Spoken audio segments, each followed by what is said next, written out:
I was going to say, it's triple digits, so you don't have to wear a jacket. I didn't know the rules. I thought 110. As long as Sharon's got Okay. the air conditioning.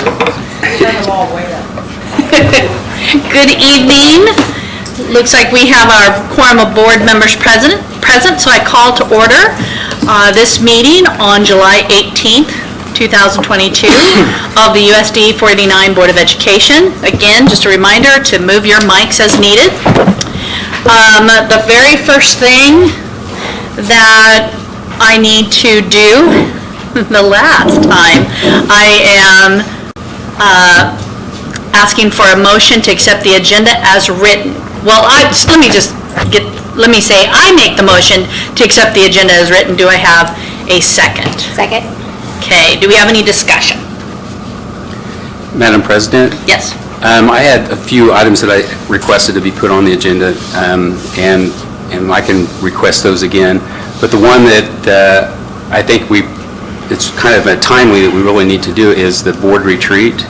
And maybe Mr. Wilson will be talking about it, but as far as a discussion item from the board, that's what I was wondering, because there's a lot of things we need to... You want to take that? So let's talk about the board retreat real quick. Yeah, and you saw in your packet that I was going to visit about it. The board retreat will be August 5th, Friday, starting at 9 a.m. in this room. The agenda items that you submitted, Because I passed the two requests that you guys had, and some of them... Anything that you want to discuss, that'll be what we'll do. We'll start at 9 in the morning and we'll work everyone's. We have some things that we need to do on our end. We'll need to do a needs assessment. We'll do some state assessment review, some other things that we need to do as well as some of the other things. So if any of the other board members have any agenda items, what we'll do is we'll make a list and we'll just work through those. Board retreat, there really won't be any action, it's just be discussion. So we'll be able to work through anything that you want to talk about. Stay as long as we need to. Yeah, we'll stay as long as everyone's got all their agenda requests. So technically, that request is on the agenda just under his So we're coming up having more one. discussion about that then? We can, yeah. Do you have it as more discussion item? He has it in Well, it's just his my president communications. We report. can talk about that. We can talk about that during my Yeah. communications. Okay, thank you. Okay, was that the one that you, okay. Yes, that was the board retreat. It's one, since it's only 18 days away or something like that, we know that. August. Coming up. August 5th. Yeah. Okay. 6. Any other discussion items for the agenda? All right. All those in favor, please state aye. Aye. All opposed, please state nay. And please vote electronically the same way.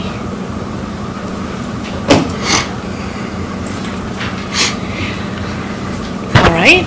And the district mission, vision, core values, of course, is on the board behind us. But the mission of USD 489 is to provide a quality learning experience for every student in every classroom every day. So at this point, we are to discuss the reorganization of the Board of Education. We had some great discussion at our last June meeting, and because of that, I would like to move forward in making a motion to elect Craig Pallister as Board President, beginning here in about 5 minutes. I second it. Second? Is there any other discussion? Yeah, did we ever ask Lori? No. No, we went around and Lori was not here that time. That's true. So, You want to present her the same question everybody else? Lori, just so you're aware, we did have discussion at our last meeting regarding of interest. So I guess at this point, we asked everybody if anybody would be interested in being president and anyone that'd be interested in being vice president or both. Craig obviously shared he was interested, no one else did. And then Ken, I believe, was the only one that shared interest in being vice president. So at this point, we do have a motion seconded on the table, but is there any discussion, Lori, that you want to share of your possible interest? At this time, I believe that Craig and Ken would be better at doing that job than what I would. Okay. So, no, I I am not interested in those positions. Okay, Thank you. all right. Well, at that, any other discussion? Hearing none, I would like to then ask all those in favor, please state aye. Aye. All those opposed, please state nay. Vote electronically the same way. And I get to switch places with you, Mr. Craig, right? Because Okay. he gets to run it. Okay. Can we just move the gavel? Do your name so nobody confuses. Yeah. Oh, yeah. Good point, that probably would have been better, but nah.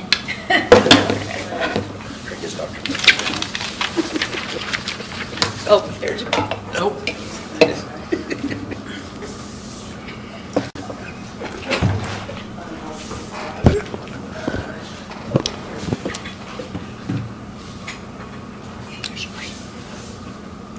Okay, first thing, I'd like to thank the board for putting me in this position. I've learned a lot over the last 3 years, and in education in the previous 25 or 30 years in education.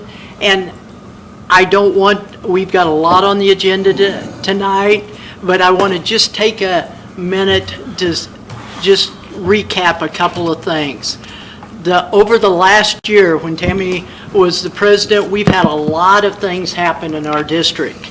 We've had a bond issue that now will be able to have the facilities that our kids, our community deserve going through the schools. We are starting that process right now.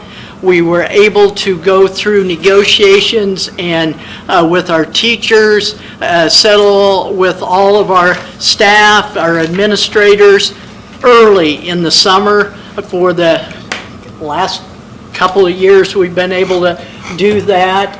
And those were just a couple of things that I wanted to notice. Our teachers are coming off. I have visited with our teachers and our administrators, and so many of them say last year was probably the toughest year they ever had as educators. And as a board, I think one of our missions is not only to retain our teachers, but provide things to make their jobs as easy as we can. I know our new facilities will move that direction, but our new contract will move that direction. But as we work through the school year, I think we think of students number one, but we always need to remember our teachers, our administrators, our staff are coming off of COVID and a year that was really hard last year. So, thank you for the opportunity to say that. Okay,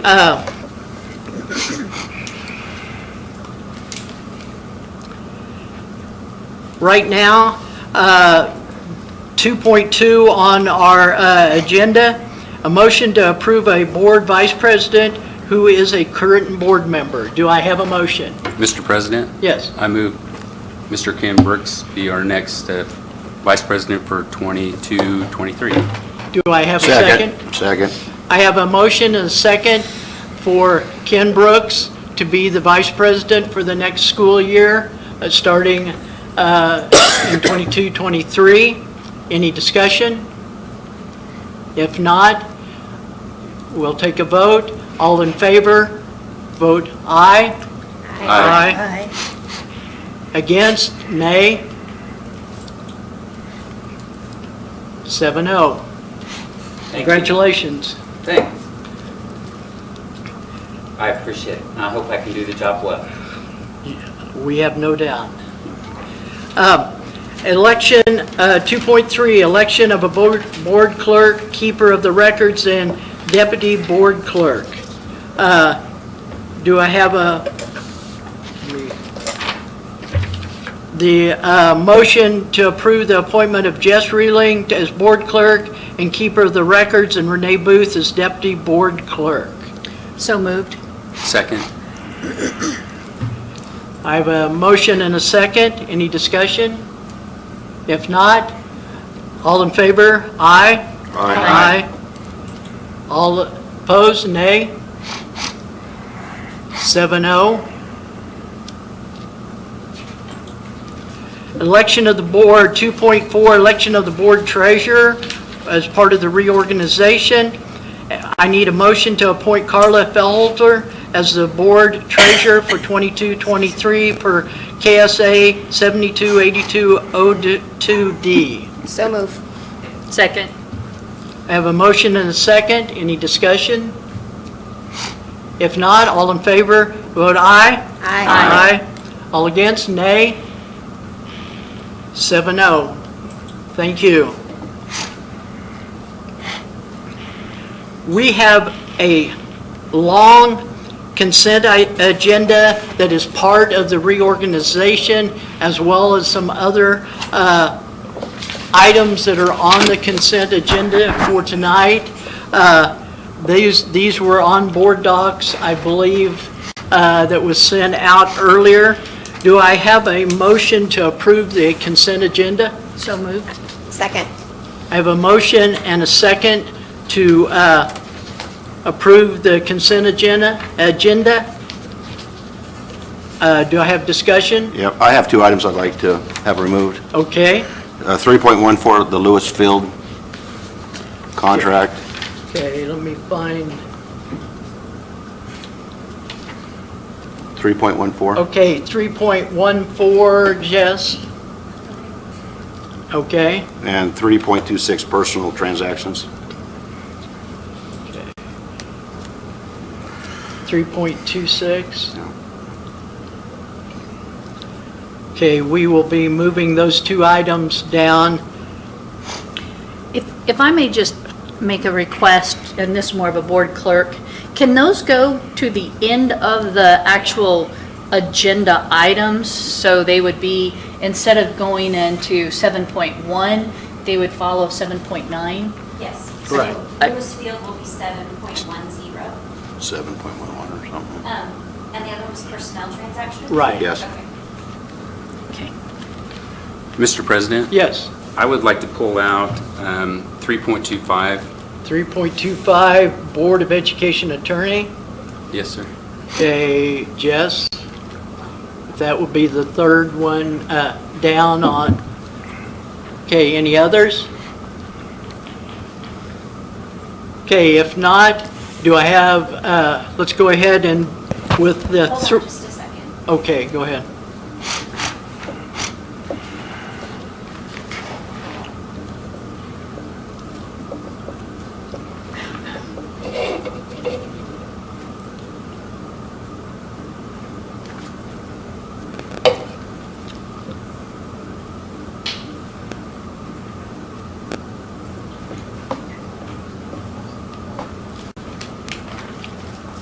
When Jess gets these put in, you'll need to refresh your computers.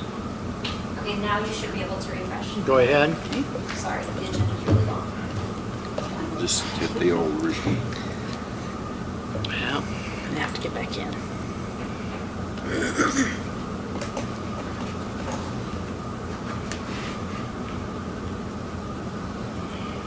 Looks good.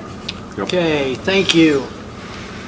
Okay, moving on. We need We to, need to vote. Okay, thank you.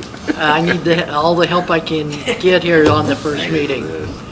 We've had a motion and a second in discussion. Now on approval, all in favor of approving the consent agenda with the changes? I'll vote aye. Aye. Aye. Any opposed, vote no. Nay.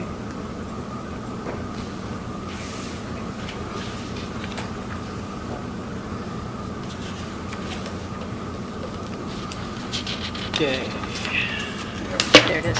it never can, there it is.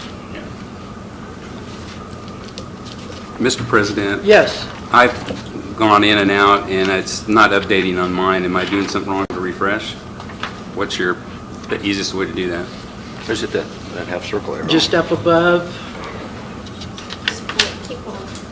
This direction? Just pull down. Pull down. Sorry, where were we? And then go back to it. I don't know where to go. Just want to stop for a second.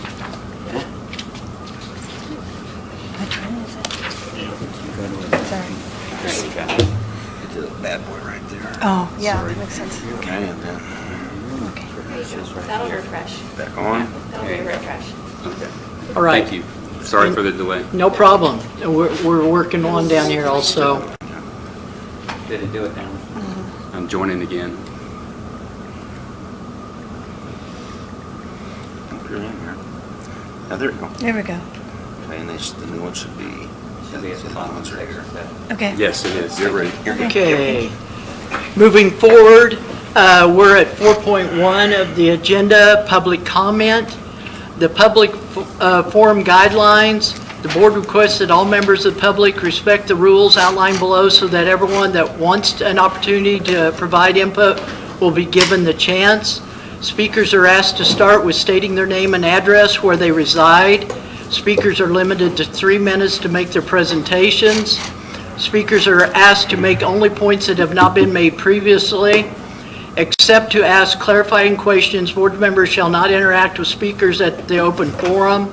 And the board asks that all members of the public respect these rules so that everyone that wants an opportunity to provide input that has not already been given that will have a chance. So do I have anyone that would like to address the board? Please step forward to the microphone. Can you hear me? Did it work? You Okay. might have to speak up just a little and lean forward. Okay. My name's Mary Turner. I live at 411 West 20th here in Hayes, and I'm here today to talk to you about your school handbook. So I was born in Hayes, and 5 years ago, I moved back to raise my family here. And we've since purchased our home, and we intend to stay here now that my husband has retired from active duty Army service. We've got 3 children in the public schools. They range from 13 down to 6. Now, I'm also a longtime member of the Satanic Temple. I raise my children according to the 7 tenets of Satanism. And while children of other faiths can wear clothing that declare their family's religion, my family's faith is specifically called out and banned in the school handbook dress code. Your own non-discrimination policy states that you do not discriminate against students based on religion. Your own mission says every student in every classroom every day. The Satanic Temple has been a federally recognized church for many years now. Banning Satanic students from wearing clothing that declares their faith while allowing students of all other faiths to wear similar clothing is an act of discrimination.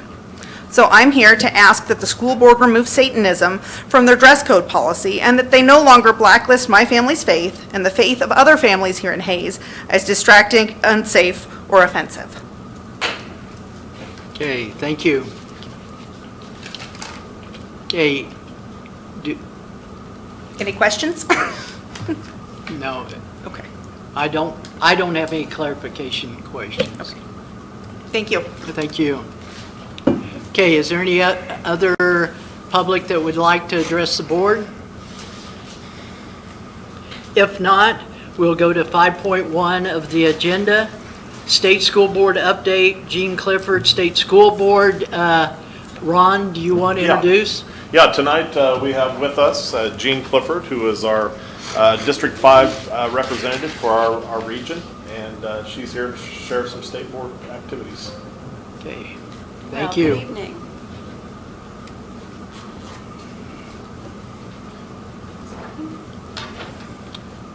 Do I need to turn it on? Turn it just to on, and it should be ready to go. Slide that on.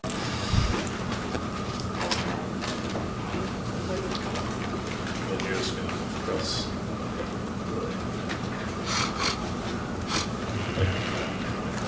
Take it forward. Yeah. we'll go forward. All right, thank you. Thank you all so much for having me here. My name is Jean Clifford, and I represent District 5 on the State Board of Education. Tonight, I wanted to give you a sort of a brief introduction to what the State Board is doing and some of the updates and timely things that we're involved in.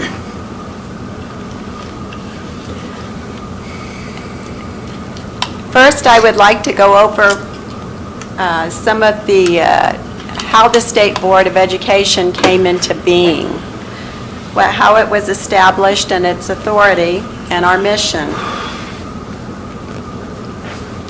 The State Board of Education was established in the Kansas Constitution.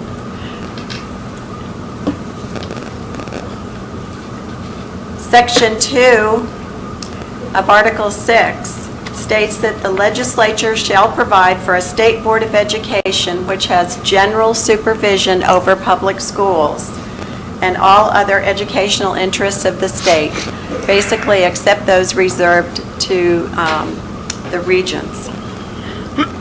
It also establishes that there are 10 members of the Board of Education and that the districts will be comprised of 4 contiguous senatorial districts, and that's how we're divided. What this tells me is that when Kansas was first coming into being as its own state, that people in Kansas valued education, and I think we continue to do that still today. The authority of the State Board of Education is broad. It has authority over all public institutions, K-12 institutions in the state, but it is limited authority in terms of what we have authority over. We adopt and maintain standards. We establish courses of study and basically graduation requirements. These are minimum requirements. We accredit schools, and we certify teachers and other school personnel. So while it applies to everybody, it's limited in nature to what we can do.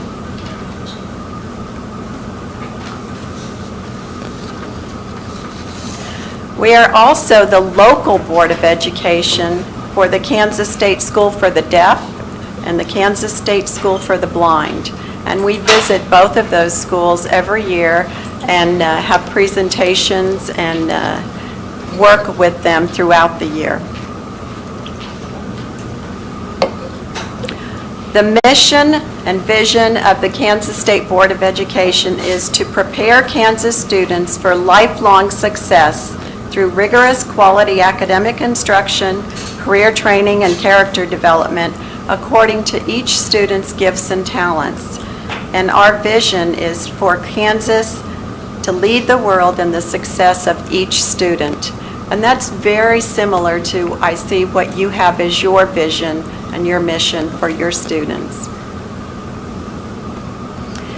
These are the state board districts as they currently stand. After redistricting in January, you can see District 5 is the largest, and that's because it's based on population, not geography. After redistricting, District 5 has changed its area that it covers geographically. It went from 40 counties in western Kansas to 45 counties in western and north central Kansas. We represent, each of the board members represents about 50,000 students. In the case of District 5, that works out to be about 80 school districts after redistricting. So it's a very large area, and 80 school districts means that most of them are fairly small. Hayes would be a larger one, Garden City, Liberal, and Dodge, but most of them are 500 students or less.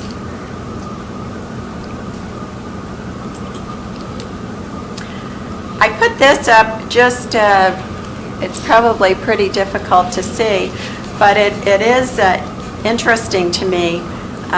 This was based on the board districts prior to redistricting, and basically it shows that many of the districts have shared board members, because the way that the political lines for redistricting cut, it went right through a district. So, for example, District 5, out of 84 districts, I share 13 of them with another board member, because of the way that the redistricting worked. And that's only 15.4% of District 5. District 1, which is in the Kansas City area, had 17 districts, 9 of which were shared, so more than half of their districts had 2 board members that were responsible. And sometimes those areas are actually just property that you are within your district but don't actually contain a school. We also create standards. These are broad goals for K-12 instruction that are for students across the state. They stem from foundational practices which support and are aligned with our goals, and they ensure that our kids have the academic, cognitive, metacognitive, technical, and employability skills that they'll need when they graduate. Our curricular standards provide information on what students should know and be able to do at different grade levels. Using these guidelines, schools develop their own curriculum. Our standards are not curriculum. They're very broad and general, and they allow each district to implement those standards in a way that meets with what they want in their district for their students. Each school uses that curriculum for their teachers to provide instruction for the students, and we review our standards about every 7 years to make sure that they're still up to date.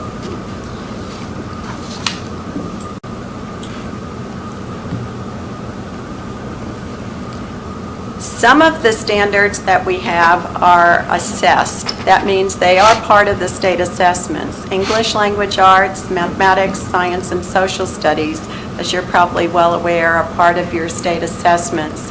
There's an English language proficiency one also for students who need to take that.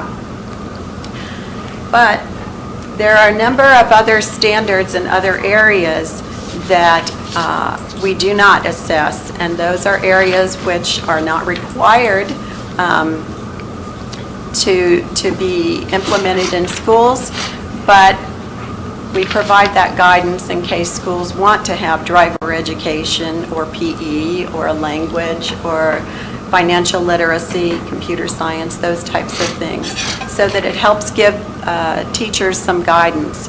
And those are usually developed using national standards that are available or common standards that are out there, and they're developed by Kansas teachers. We also establish graduation requirements. Our current requirement, and this is a minimum, is 21 units, which is 4 units of English, 3 units of math, science, and social studies, 1 unit of PE, and 1 unit of fine arts, and 6 elective courses, 6 units. This is a minimum, and most schools will add on to that with things that they want for their own students. And that's the prerogative of your district to do that. Many schools have 25 or 26 as their graduation requirement. But the minimum that the state requires is 21 at this time. Right now, one of the things that we're working on is we have a graduation task force to review these requirements.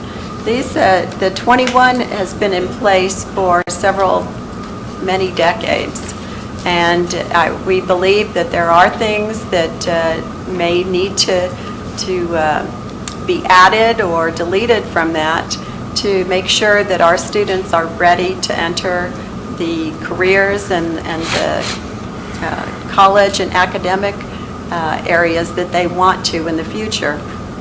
For instance, when these graduation requirements were originally established, computer science was not even on anyone's radar at that time. So it's about time to review that. We have about a 40-member task force of teachers, administrators, and members of the public who are on that graduation task force to provide guidance and to say, they think might be a more suitable requirement. And we do only the minimum, so districts, your district, are certainly able to add more requirements that you believe are appropriate for your students.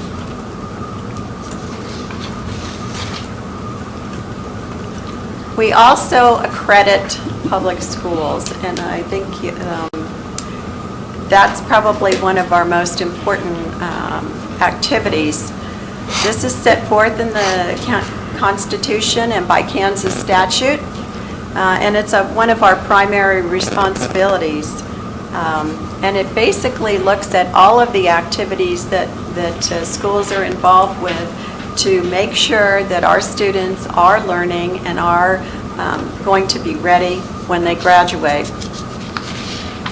We do that through the Kansas Vision for Education as the foundation, and we have additional department and local district programs to implement that. Accreditation is assessing progress towards that vision. And I think some of you are probably here when we had the accreditation, the outside visitation team, or some of the other folks working on that. Part of the accreditation process is for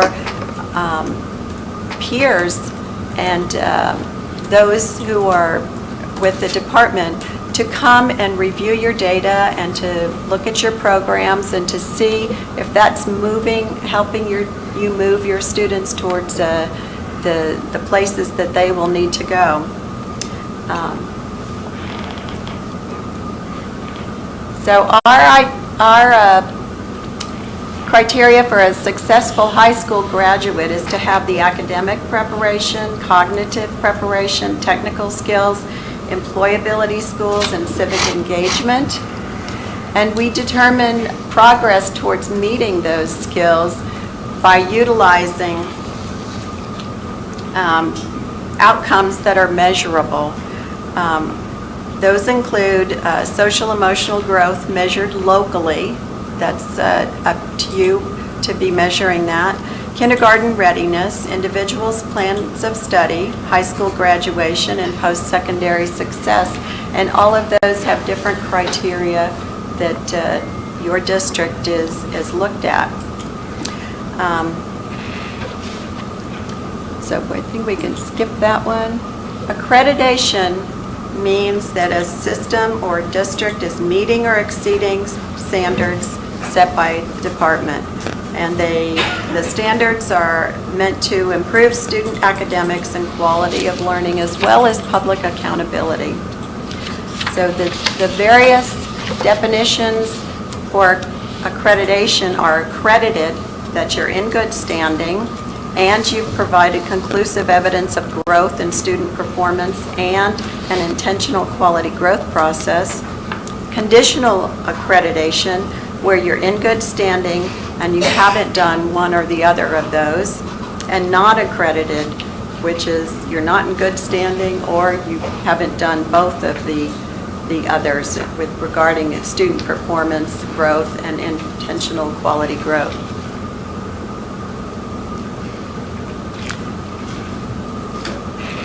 PISA is a 5-year accreditation cycle, and systems are required to be in compliance and stay in compliance, and to have that plan to develop students and to grow, have a growth process to improve in all of those areas.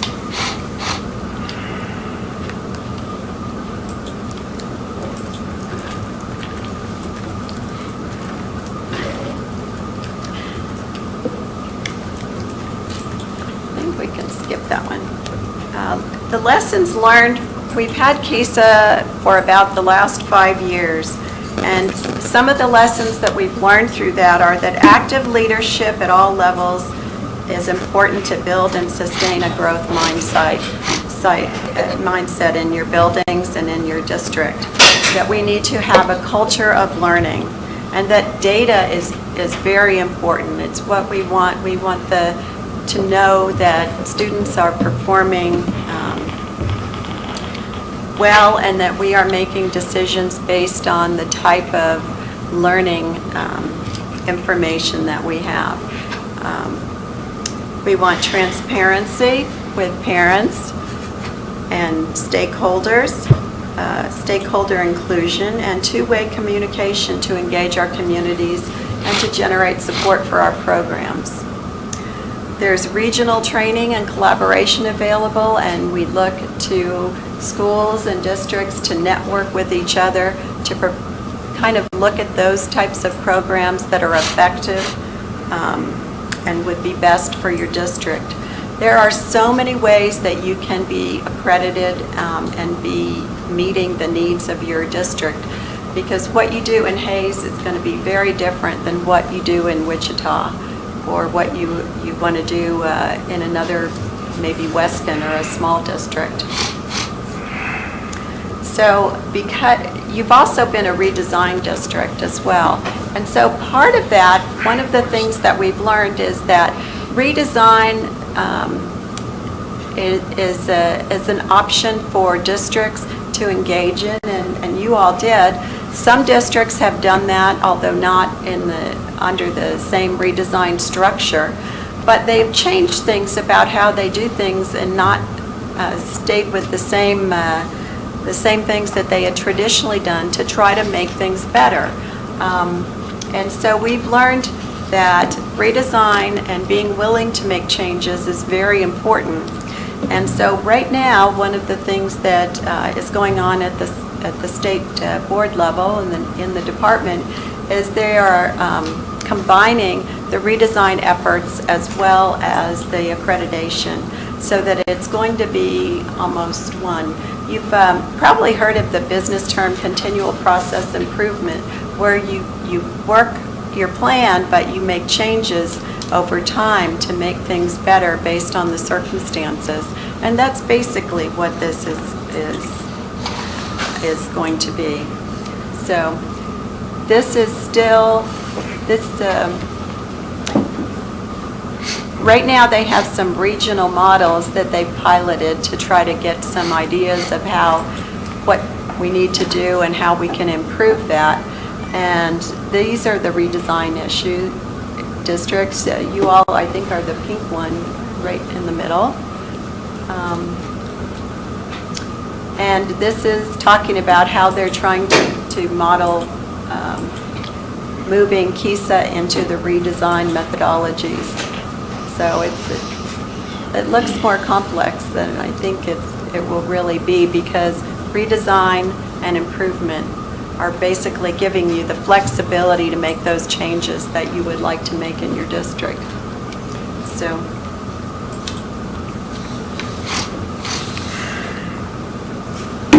some of the piloting data that they looked at and questions that they had are the impact regional training might have on systems in trying to improve. Does it help you to have those? Is there an alignment between your goals and the state outcomes? Transparency, are you engaging all of the stakeholders? Collaboration, were you able to collaborate with other districts to try to make improvements? And the overall impact of the continuous improvement in the regional training. So there's a whole new team to do that. And I think we did that one. One of the things I like to bring up is, because District 5 is so rural, is there are some rural issues that KISA looks at. And one of the things that's pretty critical for our area especially is the staff limitations. It's difficult to hire staff. It's difficult to get the expertise. So what the impact of that on your ability to do some of the things that you would like to do. Also in small districts, and I think the smallest district has about 50 or 60 students district-wide, the impact of even one or two students changing can make their data quite skewed. Regional training distance it is also probably one of the issues that we face out here. Many times people have to travel several hours to just go to a training. Fortunately, I think we've all become well-versed with the use of Zoom and virtual opportunities, so that has helped some. Availability of substitutes has also been a problem. I don't know if you've had a significant issue with that, but many districts have. We did have an emergency substitute, a temporary emergency substitute license available to try to alleviate some of that this past spring. I'm not sure if that won't be continuing, but there will be some additional work to try to get more substitutes and to make the licensing for them a little bit easier to do. The other issue that we've had is to equalize the number of systems in each cycle. We had 5-year cycle, but it started out with like maybe a handful, and then it's mounted to over about 90 in this current year. So it's a lot to do at one particular time for both the department and for those people available to work with schools as OBTs.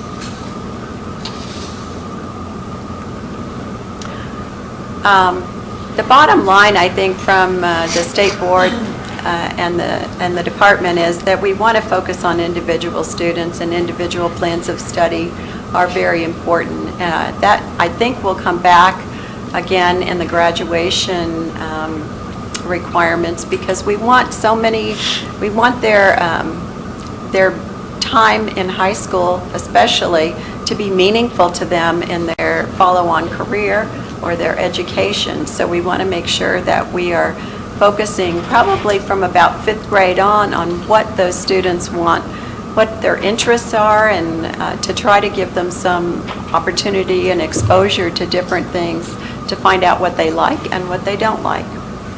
The data that we need for these programs will help us determine whether these are significant improvements or whether there are things that we maybe want to change or alter. But we're trying to do this based on the best information possible as opposed to what we think might work. We want to make sure that we involve all of the stakeholders, the students, their families, business and community members. We found a lot of support from community members, and I would like to congratulate you on your bond issue. That's amazing, and I think your community will really benefit economically and through growth with investments in your schools.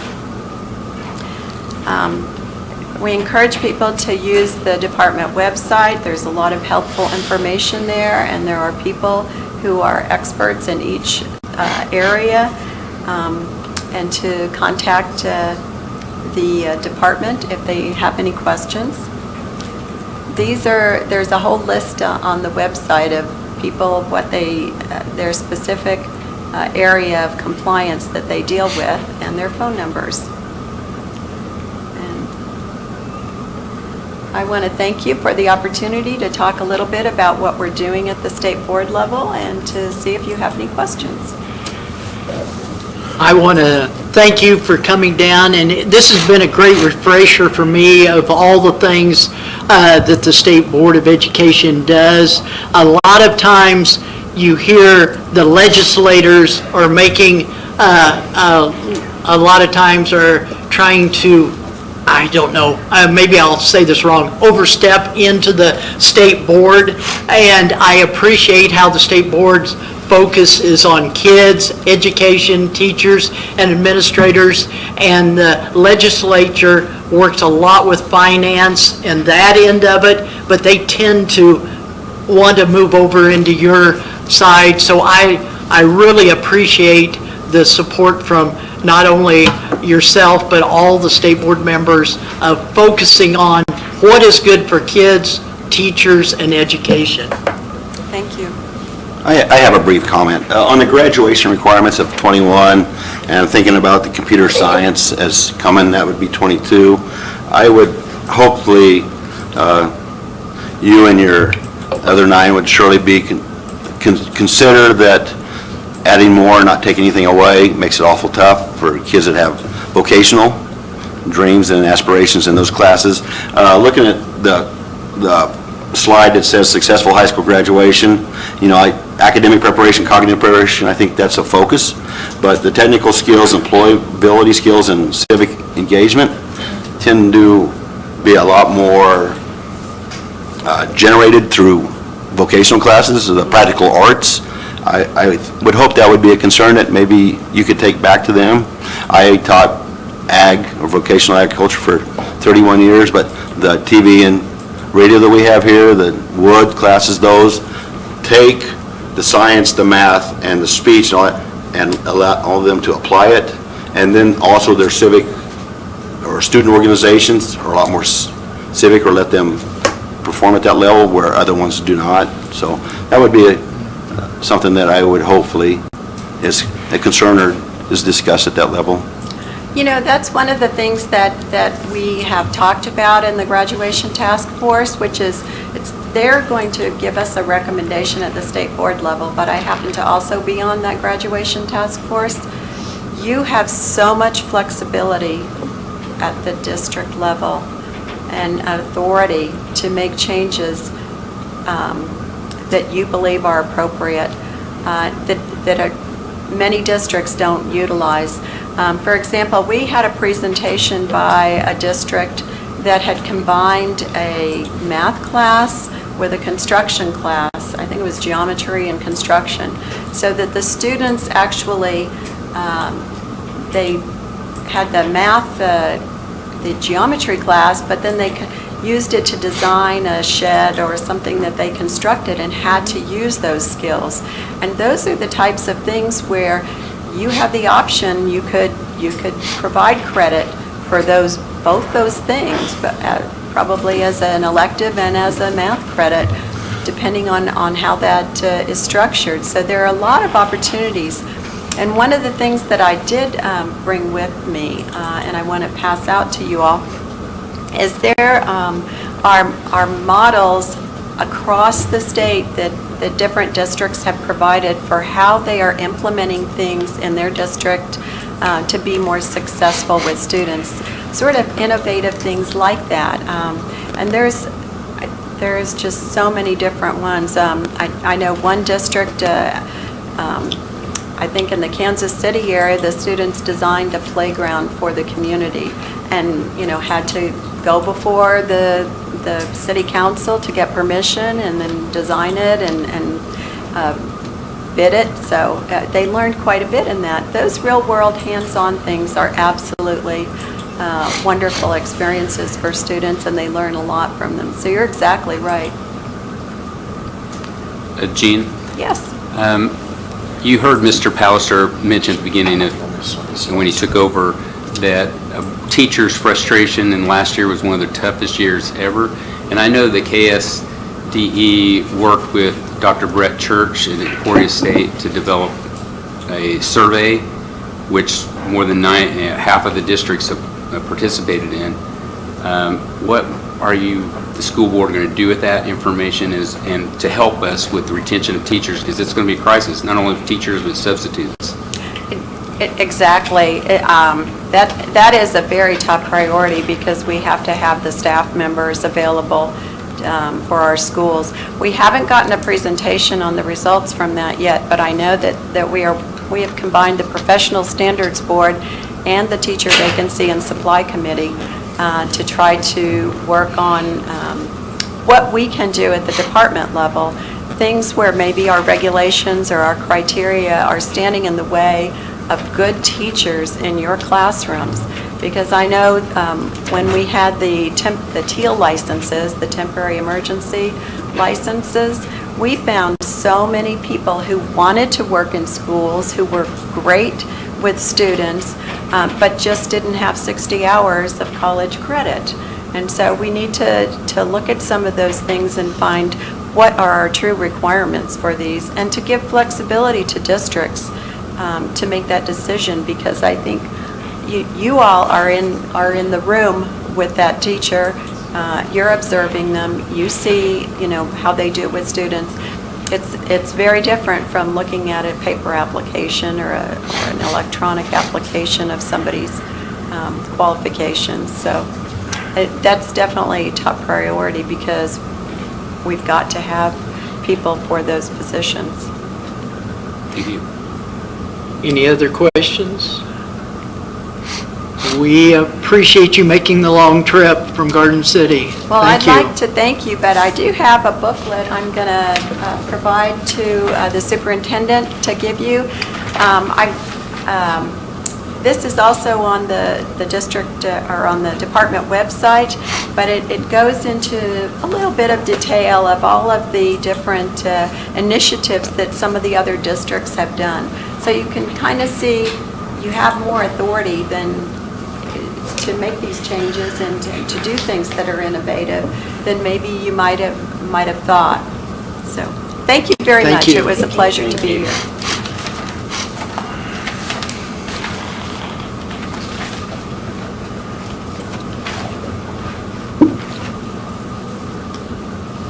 Okay, 6.1, District Communications. Ron? Yeah, we'll just start talking a little bit about what's going on with the bond. Of course, these are all things that maybe people don't see, but we have done a ton of work on preparations for getting things started. One of the first things I'll start with is a traffic study. Pre-bond, we talked a lot about, we would be doing a traffic study out on 13th and Canterbury. We were approved with the KDOT grant that will pay for that traffic study. So right now, I don't know exactly when that will start, but we'll start that process very soon, and that will give us some good information as to what we can do with that road, what are the needs, and maybe some things that will come out of that. One of the things also, the property that we plan to build on for the new high school is actually in county. It's in our county. The current high school is in the city property. So in working with the city, they are starting the process to, and you might be seeing this at a city commission meeting here soon, the process to annex that additional 41 acres to move it into city property. So that will be part of something you might be hearing. Also, yes. I was just going to ask, that traffic study that Yes. you're doing, it's only for the Hayes High area, Yeah. not like for Laughlin or anything? No. Okay, It's just thank you. just for that area out there. Also, the zoning, of course, I don't, and I asked this question, they didn't know either. That area of land is probably zoned, it's different, it needs to be zoned differently than it currently is. It might be zoned agricultural or something else we'll have to rezone. So once again, you might be hearing some of that once the annex is taking place. You might be hearing some things about rezoning, and that's just the process that we have to go through to get this ready to go. Last week, we did some school tours of some districts that DLR has worked with previously and done some projects recently. We started out with took about 10 teachers from Hayes High, 10, 11, that were department heads at Hayes High along with the administration. Spent some time at Tonganoxie High School. We spent some time at a high school in Lee Summit, Missouri. We spent some time at Ottawa High School, and finished our 2 days at Salina South High School. And these are all projects that DLR has done and completed. We saw a lot of cool things. It's exciting. We've seen pictures and we get excited, but man, when you're walking in those spaces and knowing that we're going to have something as good or better, it's going to be unbelievable. I really don't think people quite understand what is about going to happen in this community, and it's really going to be phenomenal. So we saw the spaces, And we have started the process to put those pieces together. Also have been working with the city and this is one of those things, I'm working some contract agreements with the city for the repayment of the general obligation bonds with our sales tax. Of course, the city will be collecting that sales tax starting October 1. And once they start, that just has to be a contract between the school district and the city so that everyone is using it the way that it's intended. Of course, our only way to use that sales tax by our statutes is that to repay for the general obligation bonds. But it also holds the city in terms of, making sure that when they collect that money, they understand that. And it's really not an issue, but it's just one of the formalities that you have to go through. So once again, it's another one of those things you might hear about.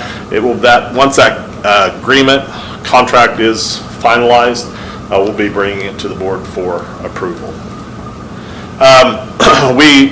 Chris and I completed a bond ratings call, part of the process for selling your bonds. Now, we didn't do this process for the $2 million that we did very quickly to get some funds generated, but now that we're selling the majority or the big chunk, there is a bonds rating that each organization must receive for investors to give some assurances to investors that we're worthy of investing in.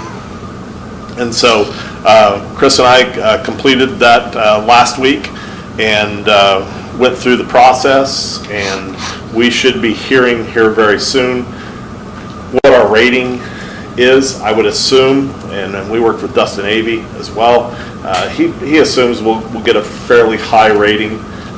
Schools don't get the top rating just because we're not rich enough. But we will get, I think, a fairly good rating. And the better rating you get, the better percentage sometimes you receive. So we'll get that information to you once we hear. Also, just starting next July 25th, so a week from today, we'll be doing some more pre-designed programming meeting with DLR. They'll be here in the district on that day, and we'll be working with high school staff as well as administration. Just once again, just a lot of conversations in building the footprint for the school. By no means are we anywhere close to finalizing, but this is just the initial steps. And as we will be asking input from a lot of people once we get a little more formal footprint, and that process will all be shared. So I did want to talk a little bit about the Safe and Secure School grant that we applied for. Of course, the board approved the Raptor alert software. We did get approved for the grant, so it paid for half of that software that the board approved. So it's always nice. Summer project update, Laughlin Windows. I think we're moving. We feel good about where we're at. Paul Wardenberger Construction is currently framing out the windows. They are building up the ledges with the brickwork, and the windows are in. Once that brickwork we'll just be getting them prepped and then putting those windows in. We anticipate that work will be done prior to school or even teachers arriving. Shouldn't be any issue. There might be some other things that'll be done on the outside of the building, but those will be done maybe after hours. And the good news is I heard that they are filling water back into the HVAC system at Hayes High. So hopefully with the heat wave that we're in, by the end of the week, middle of the week, we should have full air going back at Hayes High. Of course, that's just half the project was completed this summer. The next half will be completed next summer. But things went fairly smoothly, and really we're very appreciative of Glassman Corporation and the work they did for us this summer. And August 5th board retreat, we've talked about this a little bit. We'll meet at 9 a.m. here in this boardroom. The agenda items are there are things that we need to make sure we take care of. We will complete a needs assessment, that's just part of what we'll do with the board. We'll go through the process. We'll also review state assessments for the year with the board. There's some other items that we'll meet and talk about. And this is just a discussion day, a chance to talk things through. And of course, if there's anything that wants to be added, we can add it. So you would like stuff sent in advance? I've asked Russ Henningsen to be here. He'll be sharing some things about the transportation. He plans to attend that morning, and so we'll have that on the agenda as well. How about If there's any other person. Scott Summers with technology? Well, I don't know if there's anything that we need to. Okay. I don't want to take them away unless we have Absolutely. something that there are plenty of things for them to be doing. So, Yeah. and we'll get Russ. Once Russ is done, we'll send him on his way. Are we going to have a moderator or somebody outside No. help us? No. I've been looking at, successful retreats, and most of them always say they always have at least part of the day having somebody come in to help with that, since you're part of the discussion, and instead of directing it, being part of the. Well, this is the Brainstorming. board's decision, Right. but I would say I look forward to just sitting around and having discussion with the board. I think that's very helpful, and I think will be a good opportunity. We don't get those opportunities just to discuss, so I think it'll be I good. have a couple of suggestions I'll just throw out to you if you want to jot them down, but, or maybe Jess can. But talk about COMA, because there's some concerns about that. The Kansas Open Meetings Act, I know the Attorney General provides a 2-hour training that they'll come and do it for free, and then we'll hear it from the horse's mouth and know exactly what we need to do. Other things we talked about earlier in the year that we were going to talk about superintendent evaluation and how we're going to do that. And so we'd like to have some time to talk about that. I would just put those down, and I think if we're going to go through everything tonight, but you just need to either call Ron or send him or Jess a list of everything. I don't think we need to discuss them tonight Well, one and set idea- the agenda yet. Sure, but one idea would be Lori Blake is a new KASB member who's not an attorney, who's not an administrator, but has done a lot of boards, and she's doing training for boards now, and so that would be a resource that we could tap into. But those are things that have to be done right away because like we said, we only have 18 days or something left. But I'll definitely do that. Okay. Any other, How far in advance of August, I think it's August 5th, we'll see the agenda? Will you send out an agenda like we see the other ones? or- All the things, I'll send what's generated. Okay. Yeah. Okay. And then I guess one other, the traffic study is out at Hayes High or in the middle school. Are we, O'Laughlin, like Tammy was talking about, or is there going to be anything to make sure that's going to work? Yeah, I mean, we did some preliminary pre-bond on the O'Laughlin, but no, we have not done anything. But will that happen? Oh, yeah, it definitely. Okay. Yeah, I don't necessarily know if there'll be a traffic study. It's our property is what we're interested in. So, I'm sorry, I have to have you repeat it one more time. Okay. As far as the date and the time. August 5th, Thank you. 9 a.m. Here. here in this boardroom. In this boardroom, okay. And it's all board members are going to be there? Yes, hopefully. Okay, thank you. What time do you anticipate it concluding? It will go until, I guess, we're done with all the items. 10 o'clock at night. Or until you guys make a motion and it gets approved You to might be here. conclude the meeting. So you guys control that. So Sounds like I have fun. some questions about. we will provide lunch. I assume we'll probably be there till lunchtime. So we plan to provide lunch for you for that day. On the bond, is there plans to have, it's great that you had those teachers go. You said you had 10 department heads Yeah. go. That's an awesome plan to have them provide input. But I know there's community members that might want to have input, so is there plans to have them to come to help to put their dreams and their ideas out there? Yeah, They've I mean, seen- I think the thing is we've got to get a footprint. We'll share that with community members once that footprint is established. And has there been talk about other, like solar, other types of future? We've talked about in terms of sustainable energy and And I think we've talked more about water conservation probably than anything, because that's an emphasis in our community. And so we're trying to consider all those things. Any of those schools that you went to had solar as a... No. Okay, Okay. I think we're done with that one. Okay, We're ready any to move other questions for Ron? Okay, let's go ahead and move to 6.2, Revenue Neutral Preliminary Budget Review. Chris? Go ahead, put this up on TV, but just want to talk through a little bit.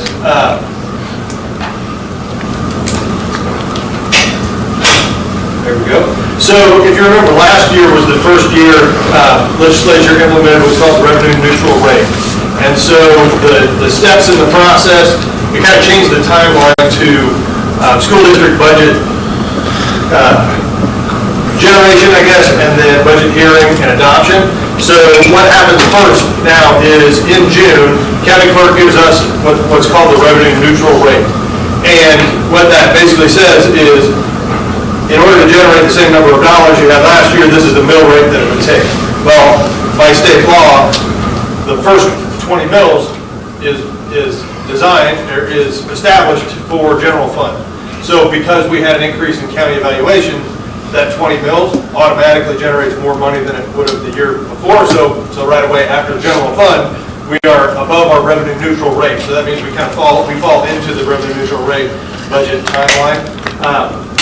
So what happens now is tomorrow morning after running the numbers past you, we take those maximum mill rate to the county clerk. She will then do a mailing to every household in the county, basically saying, and it's not just for school districts, so it's any taxing entity. So the rec commission and anybody else that has a levy, you'll get a mailing as a resident saying, okay, here's the max that the school district will have. Of course, it'll be 20 for general fund. We'll run through what the others are for our other funds. And you'll have a separate one for every taxing entity. After that, then, so it pushes back when we actually publish and have our budget hearing. So we're targeting our August 22nd board meeting to do budget hearing. So at that meeting, one thing, Mr. Wilson discussed the needs assessment that we'll do during the board retreat. So on the 22nd now, when we have our budget hearing, first step will actually be reviewing the needs assessment. Second step will be establishing or adopting the revenue neutral rate. Third step would be then the budget hearing and adoption of the budget. And then that would then go to the county clerk and to KSDE before September 20th. So again, we'll look at as it falls in that timeline, our August 22nd date will be the perfect time to do that. I want to just run through what will go to the county clerk. So basically what we're establishing with the county clerk is the maximum mills that we would levy. So we couldn't, if something changed in our budget, so basically it says, oh yeah, you got all this extra time, you don't have to do your budget until September 20th. Well, what it really means is you have to do it much earlier than when we would normally do it in August, because we have to have everything ready and establish our max mills right now. So in working through that, general fund is set, that's 20 mills. The board adopted years ago the continuous and permanent 8 mills for capital outlay, so that is set. Really the one that we focus on the most is that supplemental general, which last year we levied at 13.309. This year, based on county evaluation and general fund budget, it will only take 12.898 to hit the 31% for supplemental general fund. And then, of course, a new one for us this year was that 11.25 for bond and interest. So total mill levy goes up, but if you remember during the board election, we were promising to the voters 11.25 for the bond.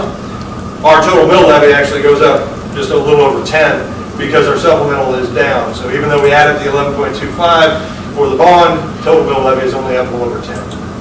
So any questions or comments about revenue neutral rate? Not so much on that, but just a clarification, Chris, the local option budget is going to 31. Over the years, we've talked about 30, and it's just because the state average moved up. That is correct, yeah. So supplemental general fund can be up to state average, with it, which I said a couple of years ago went to 31, it had been 30% before that, so it's sitting at 31. If you do special election, you can go up to 33%, which we have not done, so we do the state average at 31%. Okay. I just wanted to make sure that we weren't the only one moving up. No. And it was, we were at 31 last year, I Right. think maybe 2 years ago was the first year we went to above 30 for that state average. And Chris? that just happens as more and more people adopt 33%, then it brings the state average up. Chris, you mentioned that the county clerk will send out, and you said we weren't the only ones, but what, will they send out some kind of a notification? Yeah, so it'll look similar to what you're seeing now. I guess, I don't know what it, last year, a year ago when the legislature put revenue neutral rate into effect, the requirement is for county clerk to send out that revenue neutral rate to all of the residents, but they did not require that actual mailing last year. This will be the first year that the mailing actually goes out, but it will be basically what you're seeing here, saying, okay, school districts milled will be a maximum of 24 general fund, 12.898 for supplemental general fund. And you'll get one of those for every taxing entity. So you'll get one for the school district that has our funds listed. You'll get one from the rec commission that has rec and rec benefits. I pick on them because they come actually through our budget, so I know what their numbers are. But any taxing entity will be included in that revenue neutral rate. Thank you. Okay, thank you. Any other questions for Chris? Okay, if not, we'll move on to 6.3, Teaching and Learning Report. Shanna Dinkle. Yes. I'll make this pretty short and quick. I did attach the OBT. It's interesting, a lot of what Ms. Clifford was talking about is highlighted here, or part of my report. As I presented earlier this year, we just finished year 4. So we have an outside visitation team visit annually. And so this is the feedback from that visit. If you remember, we have Pam Irwin, who is our chair. She used to be at Geary County, now she's a Twin Valley superintendent. We have a representative from Emporia, one from Salina, and then also one from Geary County. So we have a nice representation, people who can, as Jean said, the purpose of that OBT is for them to come and learn. It's nice, as I serve on OBTs, educators, if you've been in education, you know we steal all the best from everybody else and bring it back and make it our own. So it's nice to go be on the visiting team, but it's also nice to have them come and visit and give us feedback. So really, as year 4, we're just finishing our implementation of our plan. We will, as Jean said, I think she said 90. The last data I had was there are 177 systems who will be entering year 5. So that's a lot to have reviewed and go to the state board, because all of those are on board agendas at the state level, and they hear the report from the ARC and vote to accredit or whatever status the recommendation is. So my hope is to try to get out early. I feel like there's really, our data's there, we have processes in place. I'll work to schedule that, sooner rather than later, not waiting till late spring to do it, which is usually when we have that. So I attached that. It needs to be presented to the board in a meeting. So this is to say that you received it. Any questions about HESA, the accreditation, anything that Jean presented and or in the summary report? If not, as I said, one of the other things, exciting things happening, we've been planning for it all summer long. Marie Henderson and Allison Kitchen, who support teaching and learning. They've been doing a lot of planning. Last week was our first BLT camp. We'll have one this week and then next week. So every one of our buildings and programs will attend a 3-day building leadership camp. And a lot of the work we're doing, the planning was around Schools on the Move, which is best practice of continuous school improvement. and how not only at the district level, what's our role, but at the building level, then most importantly at the classroom level, really impacting that student desk and making sure that we have cycles of inquiry, like we're looking at 3 to 4 week units of instruction, are kids getting it or not, and how do we just then, rather than waiting for a fast food screener or our annual summative assessments. So those are the processes, and it takes time to just build the structures and develop those processes, but that's really the goal and our work that we're doing this summer. Hopefully then we can start the year strong and bring all staff along as we go into next year. So that's really all I have. I'll open it up to any questions. If not, we'll move on down the agenda. Thank you. You bet. Any questions for Shanna? Are all schools on the same step? No, systems were able to choose what year when they entered, and then if you remember, we paused during COVID, not all systems did, and so, no, because we have how many systems in the state? There's 177 of us left this next year, and then everyone will be starting new. I think he's asking about our schools. Oh, what was your question? I'm Is sorry. that, I mean, Well, if all our schools at the same level, or do we have different steps? Oh, no, it's a District, system. right? district-wide. System-wide, okay, thank you. Yeah, thank you. I was just going to compliment with the fact that I think it's nice that we can educate students upon their level, I guess, by utilizing materials, utilizing different objects or whatever else we need, parents, whatever, and come down to what they need to be able to learn, rather than like we used to do in the classroom. There's nothing else to do but just sit in the classroom. So I think it's neat that we've come around to where students can actually draw that information in rather than just hear it. Well, it goes back to our mission and our vision, and every student, every day, that's a huge piece of it. Right. And then really using the resources to look at individuals and show growth, so. Thank you. It's all really, we have great staff, we have great certified, You do. classified, great building leaders, so that makes it happen. Yep, that's for sure. Okay, thank you. We will move on to action and discussion items, 7.1, board committee appointments. Board, if you would open that up, I don't know if we have it to put on the screen, but we have appointments for the board that range from Early Childhood Connections Policy Committee, KSB Convention Representative, 489 Foundation of Excellence Board, Hayes Rec Commission Board, Technology Committee. At this point, what I would like to kind of discuss with the board is if you are on a committee and would like to be relieved of that assignment, or if you would like to be considered for another one, let me know at this point. Right now, Early Child Connections Policy Committee, Lori is our board member representative. And KSB Convention Representative, Tammy, and with Alan as the alternate. Foundation for Excellence Board, Alan, you're our board representative on the Foundation Committee.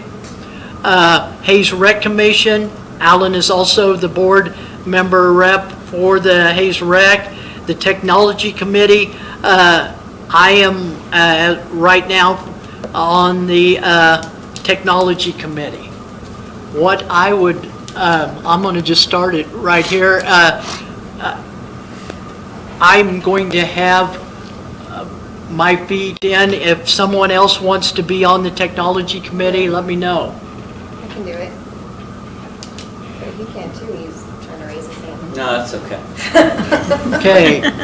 Well, I mean, if somebody new from, new board members want to be a part of the KASB convention, I would step down from that too.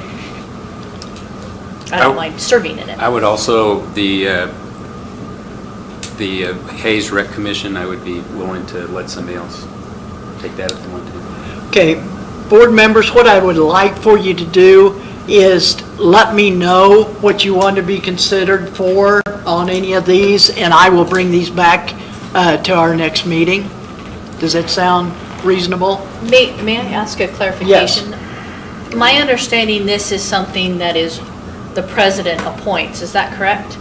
So at that point, I would say between now and the next meeting, however but then the appointment then will stand at the next meeting, it's just kind of an FYI. Right, and, but I want to find where that interest level is and who desires that on this. And if you get back to me and say, I want to be on a couple of them, I will make that decision as board appoint. So, just to clarify, we don't need to approve board appointments from the president. Well, we may approve it, Policy but says it's still, board will appoint. That's what the Board policy will says. appoint. Board will appoint. I mean, Or the the president will appoint. It doesn't say the board appoint. No. Okay. Yeah. That's I fine. mean, you can I don't want approve, more I work. suppose. I don't want more work. That's fine. Is there? Usually it's more about Are there just codes? begging someone to do it. Is there a code where there's two? Like co, Oh, go. or is it? I think, wasn't it the first time we had Alan as an alternate? We didn't have an alternate normally. Wasn't that a new thing? So there could be alternates on some of the others? I think that was mainly on the KSB, is if I was attending and you wouldn't able to make it, I could be the alternate for that one. So I don't know of any other alternates. Because I think when we first started, the person was Sophia, and she couldn't go. There wasn't any alt, but that was just discussed by the president at that time. Yeah, And I then think we Mike created the alt. Mike took that role when he was Yeah. in. Okay, so if you're in one of these committees and you have interest of staying, let me know. If you have interest of wanting to be on a committee, let me know the same thing, and I will bring my appointments back to the next meeting. Thank you. Yes. Me and Early Childhood Connections have gotten a connection between us. Yep. So if you would mind. You leaving me on would that like one. to stay there. I would like to. And I'm because sure they would like to have you. Yeah, thank you. I'm enjoying that committee.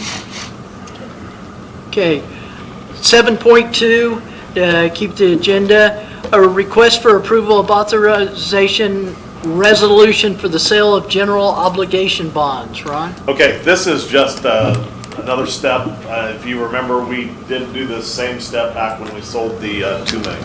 This just gives the authority for the board. You're giving, as a board, you're giving the authority for those bonds to be marketed when we feel like the time is right. And Dustin Avey, who is our consultant, feels that the market has settled somewhat, has even maybe dropped a little bit. He feels like the time is getting near. And so he would like you to approve this resolution. And once we have that authority, those bonds, once he feels like the timing is right, he watches the trends and everything that goes on, he will market those bonds. Of course, we still got to get our ratings back and all that, so it's not like tomorrow, but we're still, I mean, a week could be a week, could be a couple weeks, could be by the end of July, 1st of August, so we anticipate those bonds being marketed soon. Is that for the 143? This would be about 141. Okay. 141. It's the other Right, yeah. But it's all, So the rest of it, yeah. The rest of it, okay. So we got to read the whole thing? We have to read the whole thing. I would like to move to approve a resolution authorizing the offering for sale of general obligation refunding and improvement bonds, Series 2022-B of Unified School District Number 489, Ellis County, Kansas, Hayes. Second. Okay, I've got a motion to, on the resolution and a second. Any further discussion? If not, I call for a vote. All in favor, vote aye. Aye. Aye. Against, nay. I hear 7-0.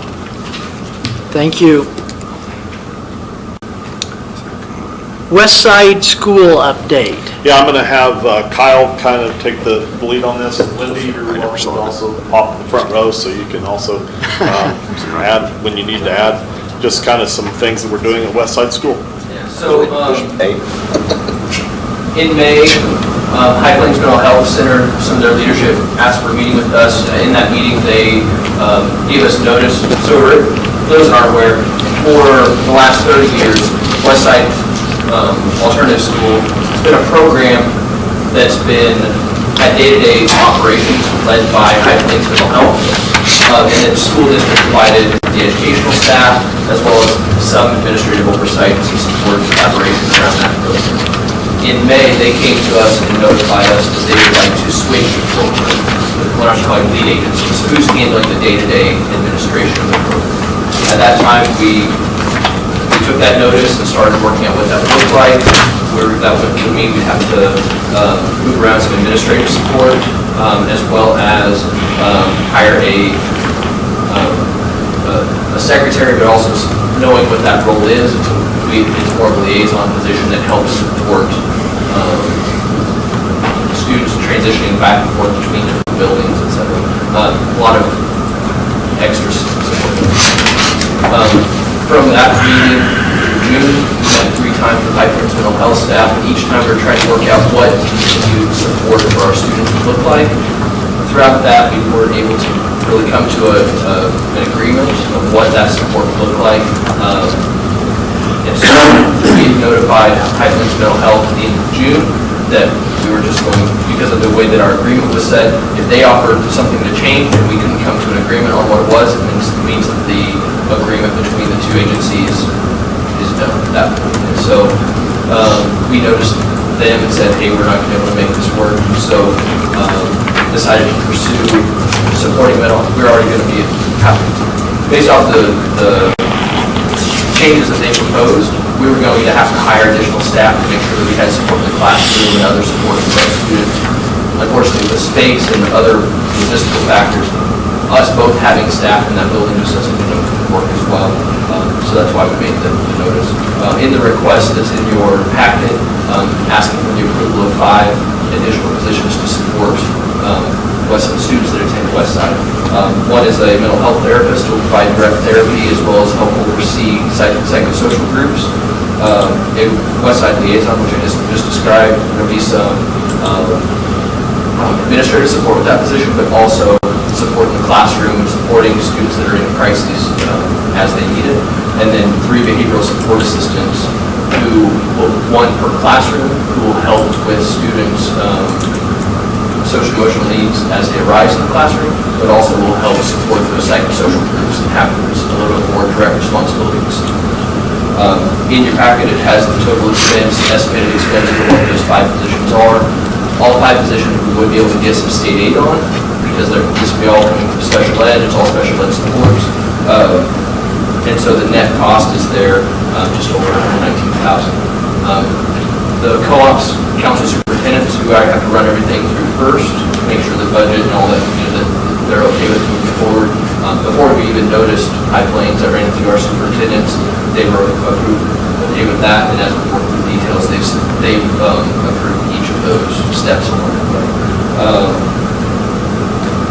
In addition to these changes, some of the good things that are going to come out of this change is we're going to be able to adjust the schedule. We aren't going to be as dictated by what High Plains is able to do. We'll be able to be more, we'll be able to have family-style lunches at Westside.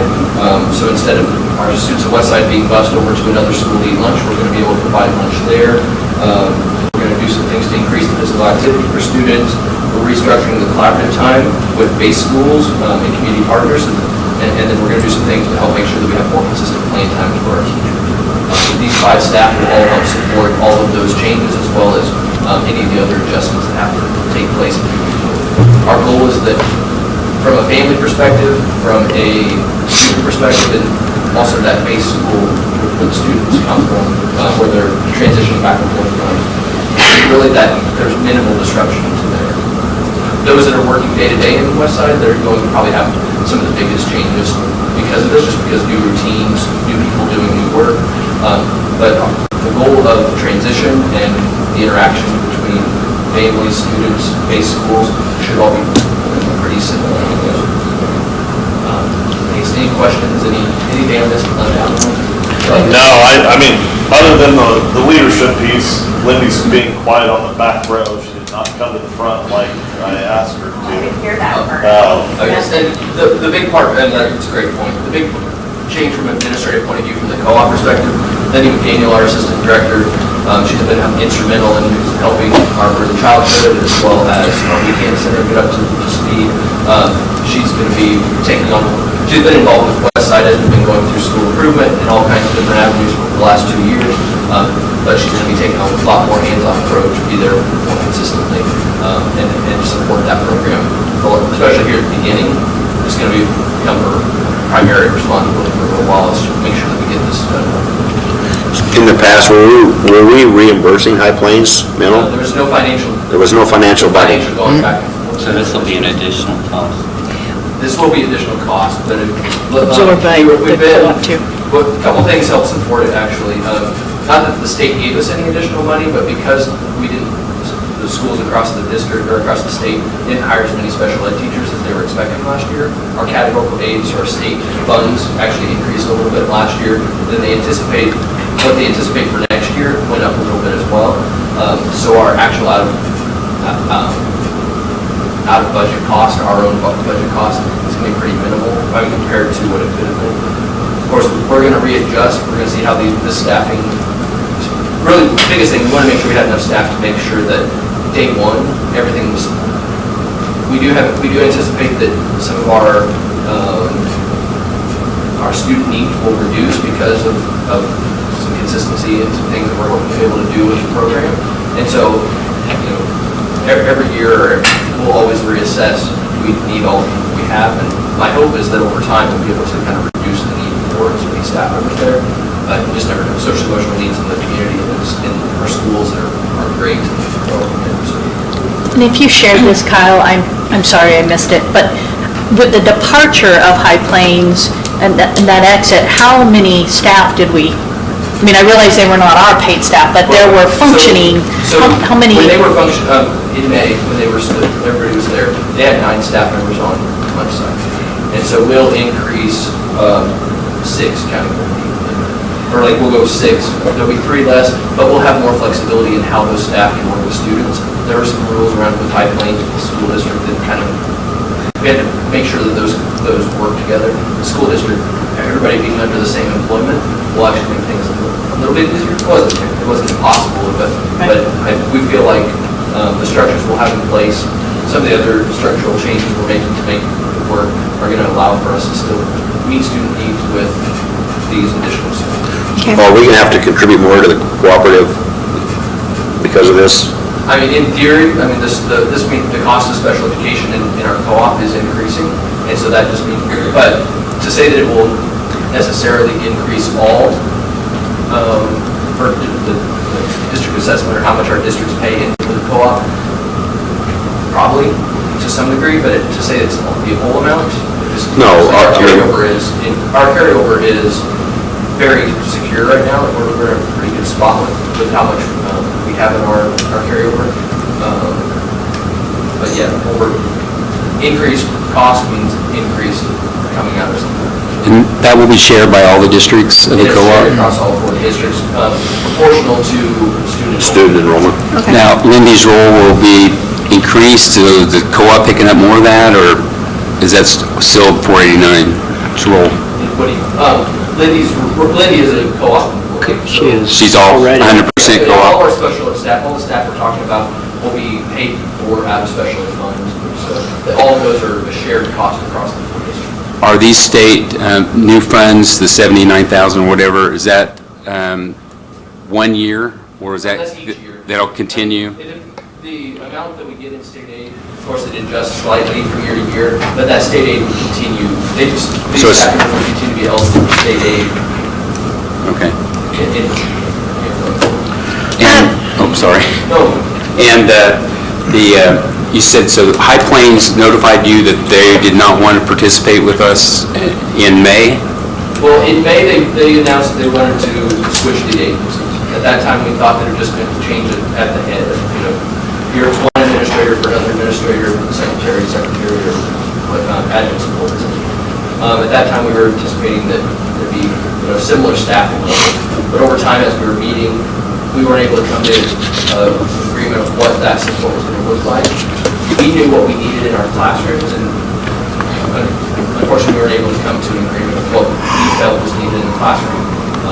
Agencies, no ill will here, it's just a matter of what was being discussed and what was coming. So it was more, you didn't come up to your agreement, and so we decided that we wanted to go this route. We felt like it was the co-op. going to be, like, we needed to be able to, if we were going to have to hire, we needed to move quick. It was already into June, and be ready for August 17th when kids walk in the door. So it's unfortunate where it ended up coming. One thing about it, High Plains is still going to be able to work with the families, with the students that attend there, just like any other of our schools, just like we have therapists that go to Hayes High and Hayes Middle School. They'll still be able to come on site, it's just that they won't work full-time on site like they have there. When Lindy walked us through the space, she showed us that meal room, and is that big enough to house the kids that are going to be eating there? Lindy, Okay. step up here. Come on. And then- Answer some questions.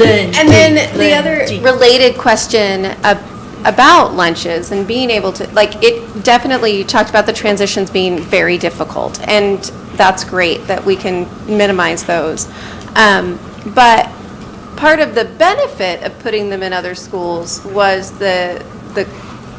was there some camaraderie when they got to go to the other schools, or is this going to be really better for them? So a year ago, I would have said, yes, this is amazing. Our Hayes High School kids are going to eat lunch with our West Side High School kids. But long story short, a lot of our high schoolers felt kind of like the outcasts because they came into Hayes High just to eat. Oh. And so it didn't feel as connected as we had hoped it would feel. Initially, all of our kids at Westside ate at an elementary school, which as we looked through that, it was like, gosh, that seems really, really sad for our middle school and high school kids to have to go to an elementary school to eat. So this was the alternative we tried last year. And during that alternative, several of the kids requested to stay at Westside and eat. So in hindsight, that wasn't the best. So instead, we're going to do multi-grade level mealtime, and I'm working on a grant to also provide some community meals and to do some repairing of relationships. So the school counselor from Hayes Middle can come eat with the kids, or those types of things, or any school. That was just an example. And then also our older kids will be in charge of a meal table, and it'll be family style. We've worked really hard with Jessica Yunker, and it is going to be a really awesome thing. Then you're welcome to come eat with us after you give us about 3 weeks to let's figure all the things out. But every kid will have a job at our school because we know that Leader in Me is a very evidence-based strategy of just making sure kids feel like they contribute to something bigger than themselves. Yeah, so. Will that be prepped at a school then? The what? The food will be prepped at a school, or? The food will be prepped at Hayes High, and then our We Can crew, who you guys have met some of them, they will actually pick up the food every day, and they'll put it at the hot box, in the hot box at West Side at 11:15, and then the kids will set up at 11:30 and eat. And one of the things that High Plains, one of the things that kind of was a sticking point for me specifically when I was starting out at Westside was that because we were a partnership with a mental health institution, those kids were looked at as clients before they were looked at as students. And so no families could come in and eat or participate in family events or anything, which we respected that because they were clients. And that would be a HIPAA violation. But this is pretty exciting, and I will tell you, I've talked with not every single one of our families. I'm waiting on a couple callbacks, but for the most part, the families were very excited and said, this is an opportunity for us to maybe not be as stigmatized being connected to a mental health facility. Not that we want that, but something to think about. Kyle, my comment is, I think, like Lindy said, this is an opportunity to do some things for this program and for our kids. I want to make sure I thank High Plains Mental Health. This has been a very good program for our district. Clear back, I'm thinking of Dr. Carl Gross, and clear up to Mark Dinkle that helped administrate this program. It got kids the extra help that they could not get in our regular schools. So it's going to cost us a little, but it's going to be good for kids. Yeah, and to Megan's point too, I know our ultimate goal is to get kids in transition. And last year, as we worked with BSL and MTSS and just our partner schools, we were able to, 91% of our elementary kids had time in their elementary school, and 89% of our middle school kids. And so, although they're not eating lunch with their peers, they're doing other things that meet their needs. They're going to art class because that's a strength for them, or they're going to Falcon Squad because that's a strength for them. So they're getting that time. One thing that has been an aha for me, because I'm by nature an elementary and preschool person, so the high schoolers, we haven't had as big of a success rate, but we're working towards building their job skills and their work experience, because some of them, if they come to Westside as a junior in high school, why would we prep them to go back to the high school? Instead, we need to be prepping them to be active members of society and contributing members. So we've actually visited several alternative schools throughout the state to kind of give us some ideas of what that might look like. Okay. Thank you. Kyle, Good the idea. High Plains staff that we will be using, will that be funded by the co-op? Is that in the amount, or is it by? What do you mean by high? You were talking about they're still going to be support people? How are they going to? It would be just like any of our other schools. So like at Hayes High and Hayes Middle School, for example, they have a therapist that comes into the school and provides on-site. Is that through insurance? We give them space, and there's a collaborative model. It's our liaison. No fund, no cost for that. We don't charge them, they don't charge us. Okay. It's more of just helping Service. give the students access, where it's Being a supposed to be. conduit. Some families have to get off work to go get their kid and take them to therapy. The therapist comes into the school and it happens there. So that's a model that can easily still be happening here. It provides more consistency for the kids too, because they don't, like you said, some parents don't have transportation and those types of things, so they can get it right there on the site. I've got another question. So we haven't approved the classified level wage starting places, but these 3 positions that are named here seem pretty, one of them's a master's level, and then the other 4 are, they're specifically not master's level, but they are pretty high skill. Can you tell me? On the job descriptions, it has the starting wage, I believe, on each of them. Did I just miss that with my glasses? Because they're new. They're new glasses, sorry, guys. But these positions do have a little bit higher wage than others, mostly because of the additional responsibilities. So like, our behavior support. Not on that one. Our behavior support assistants they have job responsibilities beyond that of a parent. They're probably more aligned with something like our tech assistants at the elementary schools. Okay. So they're going to have direct responsibility with individuals, with students, helping plan, prep, and things like that. So the pay is more aligned with those kind of positions than. So they're going to be paid out of the co-op and not, That's all at the co-op. okay, and not out of USD 49? It's technically a USD 49 paycheck, but it comes out of our special education fund. Okay, will they get the same benefits as USD Yes, so it's 49? that. Got it. So it just happens to be where the check, where the money comes out. Sounds good. Okay. So right now, I'm understanding that the action needed, though, is to approve the additional staff. Just to approve the additional staff. Everything else is operation as usual. It's just we need the staff to. Okay, do I have a motion to approve the additional staff for West Side School? I'll make the motion. I'll second it. Okay, I have a motion and a second. Any further discussion or questions? If not, let's vote. In favor, vote aye. Aye. All against, vote nay. 7-0. I said that. Oh, now I got to push a button. I didn't push a button last time. Sorry. 7.4, USD 49 Strategic Plan 2022 to 2027. Yeah, this is just bringing back to you some of the work that was completed back in February, March with community groups that were brought in to discuss district areas of our strategic plan that will help us as a district, help you as a board create some focus areas. There were 4 themes that were generated from those 2 community meetings. The first one being, and if you're looking at the plan, was the support of students, staff, teachers, and family. In writing the strategic plan, we're hoping the district will provide support to students, teachers, staff, and families by building a district system of continuous school improvement. If you have been paying attention, you understand what we've been working on the last, really about 2 years, full years, and some of the work that's been done is exciting.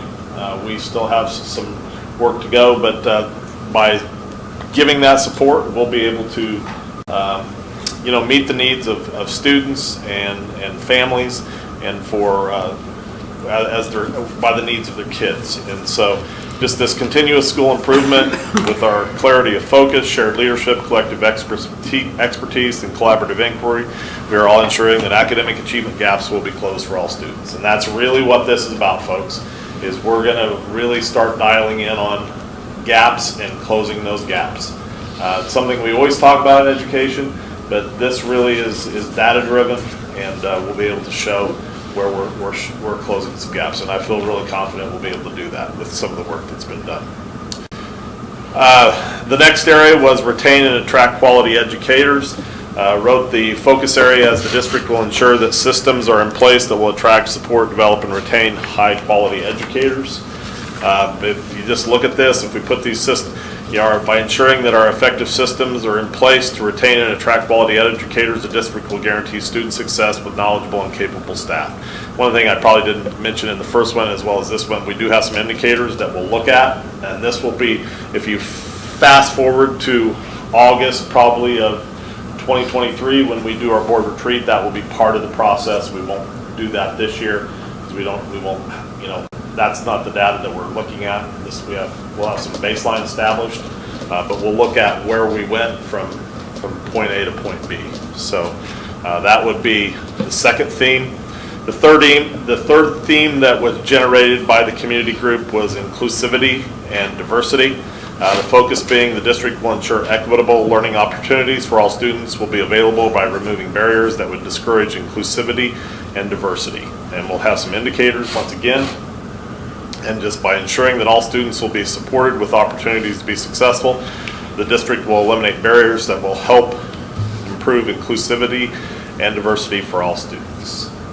And then the fourth theme, transparency and communication. Our focus will be the district will support effective and positive communication strategies utilized throughout the district. We have some indicators there, and just by ensuring that effective and positive communication strategies are utilized by all stakeholders, the district will provide communication that aligns with the district's mission, vision, and core values. So that is what we're presenting to the board as far as the strategic plan. It will be something that we'll review annually at our board retreat each year, most likely August, 1st of August, and be gauging how our focus has remained on those areas. If I could just, Mr. President, may I say a few words? Sure. So I have not had the privilege of being a part of a strategic planning for schools, except for being invited to the discussions we had, but I do get to participate with associations, chambers, and nonprofits throughout the state, if not region. This has been extremely impressive. I think, first of all, the data that, the process that drove the information, community, all the way into the schools, and to have the 4 different pillars, goals. They're not really goals, focus areas. I like that better.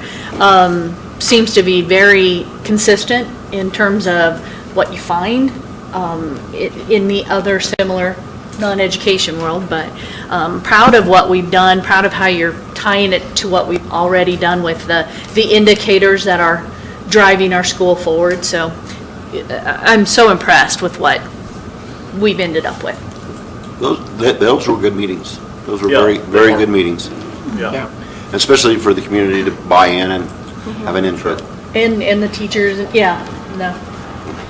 So Ron, do you need any action on our strategic You know, plan? it's really up to you, yes, I mean, at some point, if you're gonna stamp this as your strategic plan, then just need approval from the board, and then, you know, we'll once again, be continuing to look at this, and there'll be areas where we'll talk about this as part of, this is something that is a focus area in our strategic plan throughout the school year, but we'll have it over, at the end of the year in August, before we start the next school, right at getting ready to start the next school year. We'll look at our data, where gains we've made. So it's a living document that we'll tweak every year if there's a need to.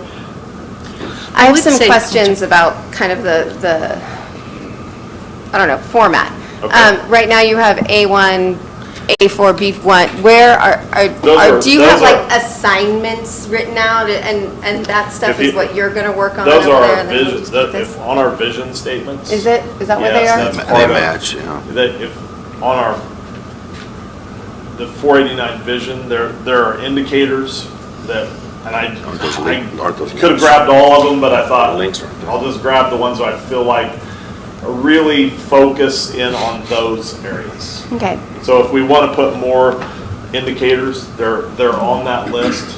If you look at the vision, if you go to the board's vision, I've included all those indicators. And your team, as you develop this forward, that's what you'll take this A1 number, this, every student will have the opportunity for Yeah. formalized early childhood education program, Yeah. so exciting. Then you'll assign appropriate, you'll have that set of meetings and go forward and make those plans. Yeah, brilliant. And truly, the process that's gathered all that information, wordsmithing that gets it to this sheet is really staff driven. Well, I had help. Yeah. I did Right, wordsmith but it's- this entirely on And that's my. typical, that's what it should be. But I would love to put our stamp, and I think it would be, the policy governance, I feel like strategic plan is. So, I understand if we need a second reading, I respect that, but I would like to make a motion to approve this strategic plan. I'd say let's have a second reading though, Tim. And then So, let's do it at a later maybe, date. okay, Next- I'll withdraw next my meeting. motion. Can we put it then on The second next reading For month? a is second appropriate. reading? Yeah, we'll put it on the 22nd if that's. Okay. what the board Okay. Yeah, likes. because that'll give us the chance to talk about it at the retreat. Right. Yes. Ah, That's good. On 2027, are we thinking about redoing the whole process again? If it's going to be a 22 No, this is a 5-year. five-year, so then at the end of the 5-year, would we In probably, August of 20, or what is it? 2027. Yeah, or whatever year that'd be. Yeah. We'll do the process again. again? Yeah. Because by that time, the building should be done and that Yeah. stuff, and it'd be, Yeah, we'll- okay? One question, I don't think it would inform my vote for this, Yeah. but I am curious about your indicators now. Will you, when we're posting this and creating, well, gosh, I'm just talking to you about how to do your number, just. I'll take any suggestion you want. So it'd be really cool to have the status report right now and dated for everyone to see where we're benchmark? starting, a benchmark. So we can see these indicators as we have developed them. Your family engagement survey, have we posted that upward, like I don't know if we posted. in public? No. And then those reports. I mean, But this is- anything that could, like, I would not want to encourage not public information, but it would be cool to show people where we're Sure, starting. I think that's fair. And the district and building accountability reports are on our website. Okay, But, cool. I don't think we have Good. engagements. Okay, good input. We're going to have a second reading on the, what did you say, the 22nd? 22nd, but it sounds like you would like to discuss this at the board retreat? At the Is that something retreat? you want to? Yeah, I think so. I would like Yeah. to. But we wouldn't approve it then, because we're not. No, we won't approve it. Just It'll discussion. Be more discussion, but we can add it to the list. Okay. Yeah. We'll add supper, we might need to add supper. Yeah, 10 o'clock. Yeah. You joked. Okay, take it back. Clock down there. Moving on. 7.5, student handbooks, second reading. Yeah, these are the handbooks that you had that we did update the grading scale, I have some questions. okay? And also just the biggest change that maybe, I don't know if you noticed, the Hayes Virtual School Student Handbook. I believe. Saw that had changed since yesterday. Yeah, we changed the name. I don't know, if Olivia, you want to talk a little bit about that? Yeah, Yes, she's excited about this. I am excited about this. Okay, so the Learning Center is now Hayes Virtual School. When the Learning Center opened 22 years ago, it opened as like an adult computer lab. So students who hadn't received their high school diploma could come to that computer lab. They can only work on their schoolwork when they were in the computer lab.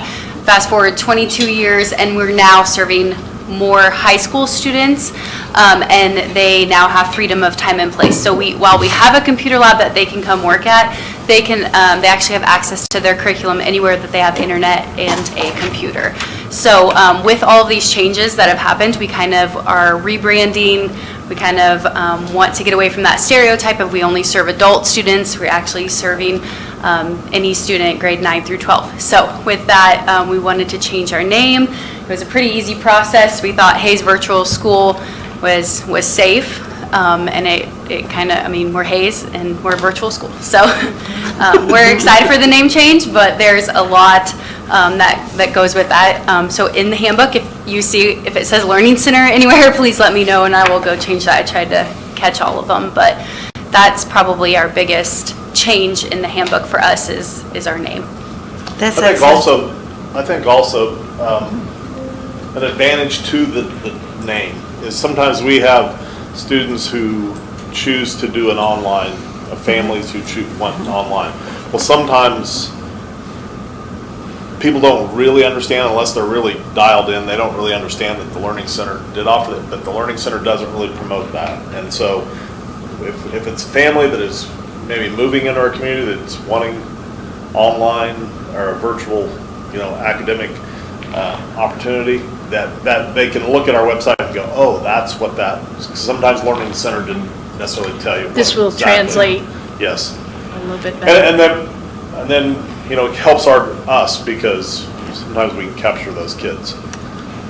I like the idea, and I think it says what it is, but will there be any problem with, you turn on the TV right now and there's virtual schools advertising all over the state of Kansas, but this is for Hayes. Well, Hayes, you want to talk about that? Yeah, I mean, we actually can accept any student in the state of Kansas, but, with that, our focus is on attendance, because we know a student who isn't attending is a student who's not being successful. So if a student who wants to enroll outside of our district, we're obviously going to have those conversations with them, just make it known that they have to be attending full-time, and, these are our policies and our procedures, and they still have to follow that. And we still have interventions in place, if they're not meeting those attendance requirements. But, yeah, I mean, we can actually accept any student who resides in Kansas. We don't plan to utilize commercials to. Yeah. I mean, maybe we should. Unless you but want to shoot one. Yeah, we might. We want to help kids. It's not about, and I'm going to take a jab at those, they're about making money. Right. We're about helping kids. And we think the name, by just changing the name, that lets people know that there is an option here in our community if they're not really dialed in. Maybe changing the website name too? Yes, in the process of doing that, yeah. So all the rebranding, is there a big cost to it at all? Because I know that's usually a hesitancy for. I'm not really. We have one sign outside of our building that will need to change, but everything else is pretty much digital, so. And I think it's a positive name. I mean, a whole lot Yeah. better than Learning Center. Which Yeah. Are we still? honestly sometimes has a negative connotation, whether meant to or not. Right. Are we still serving adults that are trying to grab their? Yes, How yeah. many last year? Just Last year we had 50 adult students enrolled, and we had over 50 traditional age students. So 50 adults, how many So how long does it take them to get that GED? Well, it's actually a high school diploma, so we don't do the GED, GED, which again is confusing to some people, so we have to explain that. We are just a high school diploma, so they have to complete the minimum of the 21 credits. So Even if you're 40 years old? yeah. That's nice. Yep. That's cool. Interesting. Okay.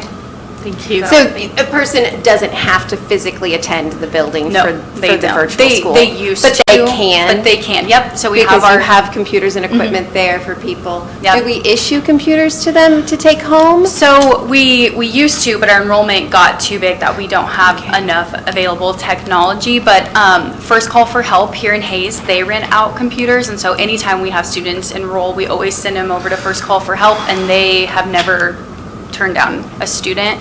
And then obviously the public library will tell them that there's computers there that they can use. And then our computer lab is open 8 to 4, Monday through Friday, so. That's wonderful.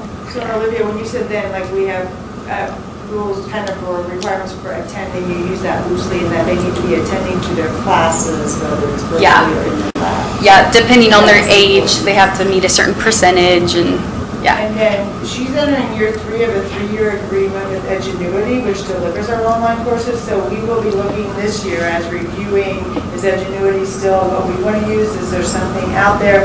I know the high school has tapped into Edgenuity for a lot of different programs, again, for every student every day, and really trying to remove some barriers, so it's been a positive thing. So she'll be bringing back to you as a board, looking to act on that next spring. I wanted to mention that.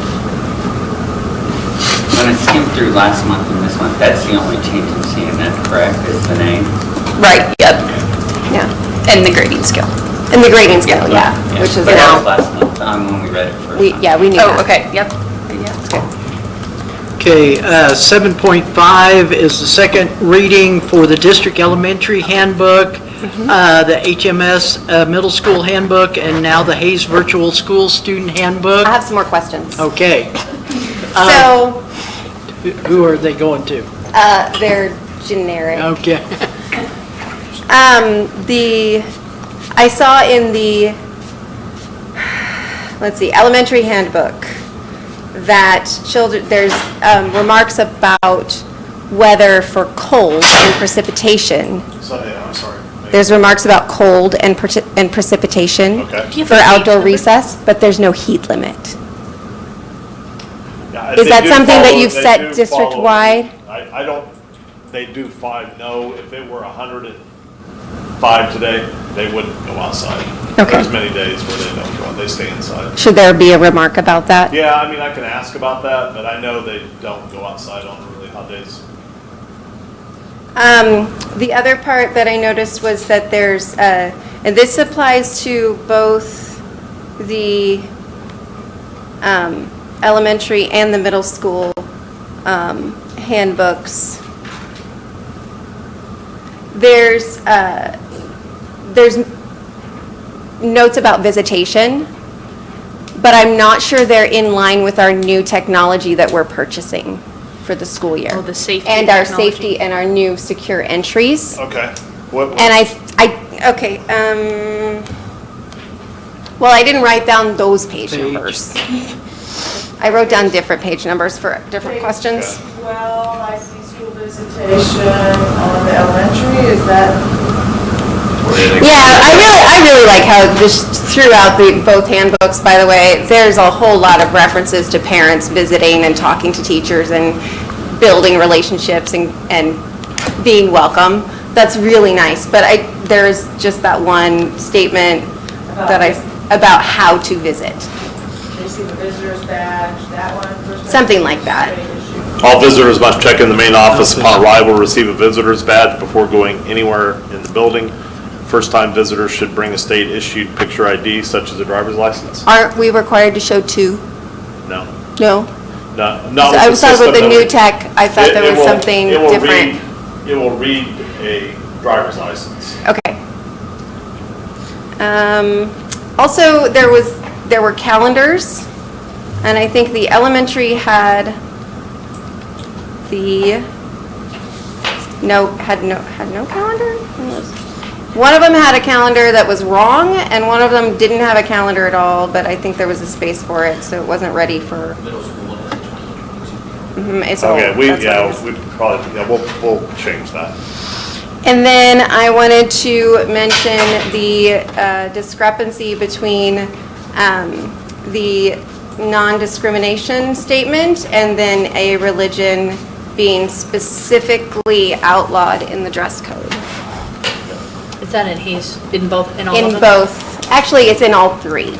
It's not in Hayes High. so- It's not in Hayes Right, Highs. I looked too. I read that and I was very impressed with that dress code, and I thought that would be a very good dress code Right. overall. I am curious about a couple of things, but I mean, they're not going against our values. They're just, Yeah, I think Westside Elementary, Middle School, and Hayes Cultural all had the satanic, specifically, whereas Hayes Highs was a little bit more general. it didn't mention religion at all, except to allow you to wear things that express your religious Right. beliefs, So I don't which know. is better.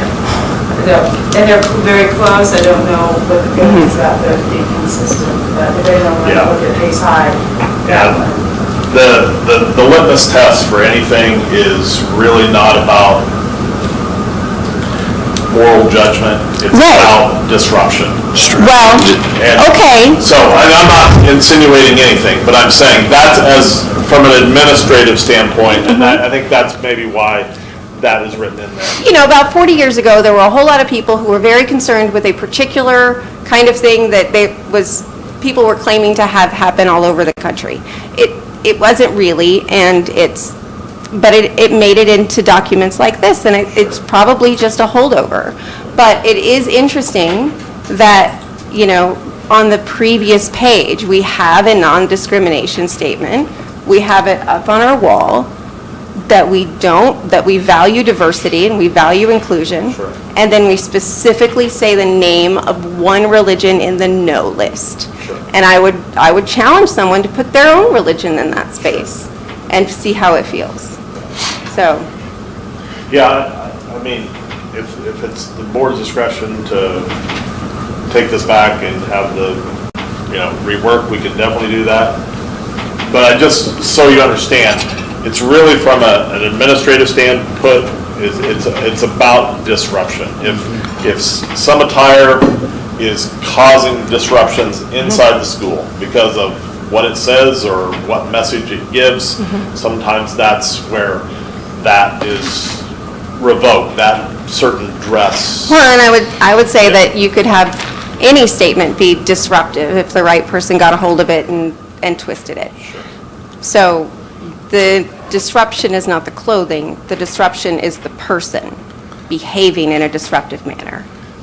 As a school teacher, in your classroom, it's a distraction. Some things they can put on a shirt is a distraction. And you're dealing with that and not teaching. Well, and that's what I'm getting at. If it's causing issues, then it Right. becomes a disruptive, and that's, I'm not trying to say. But the way one that we fix that is to say disruptive. We don't specifically Yeah. target And things. we can revisit that, if that's what the board's, And 4 or 5 years ago, it was the big Johnson stuff. sure. And Yeah. We could. Yeah. We could Well, and say you remember something. hypercolor t-shirts, people were touching each other all the time. That was completely inappropriate.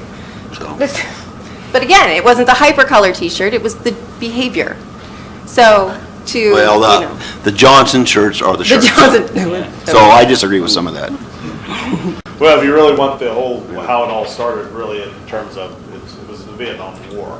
And Sure. at that time in our history, it was very, very divided.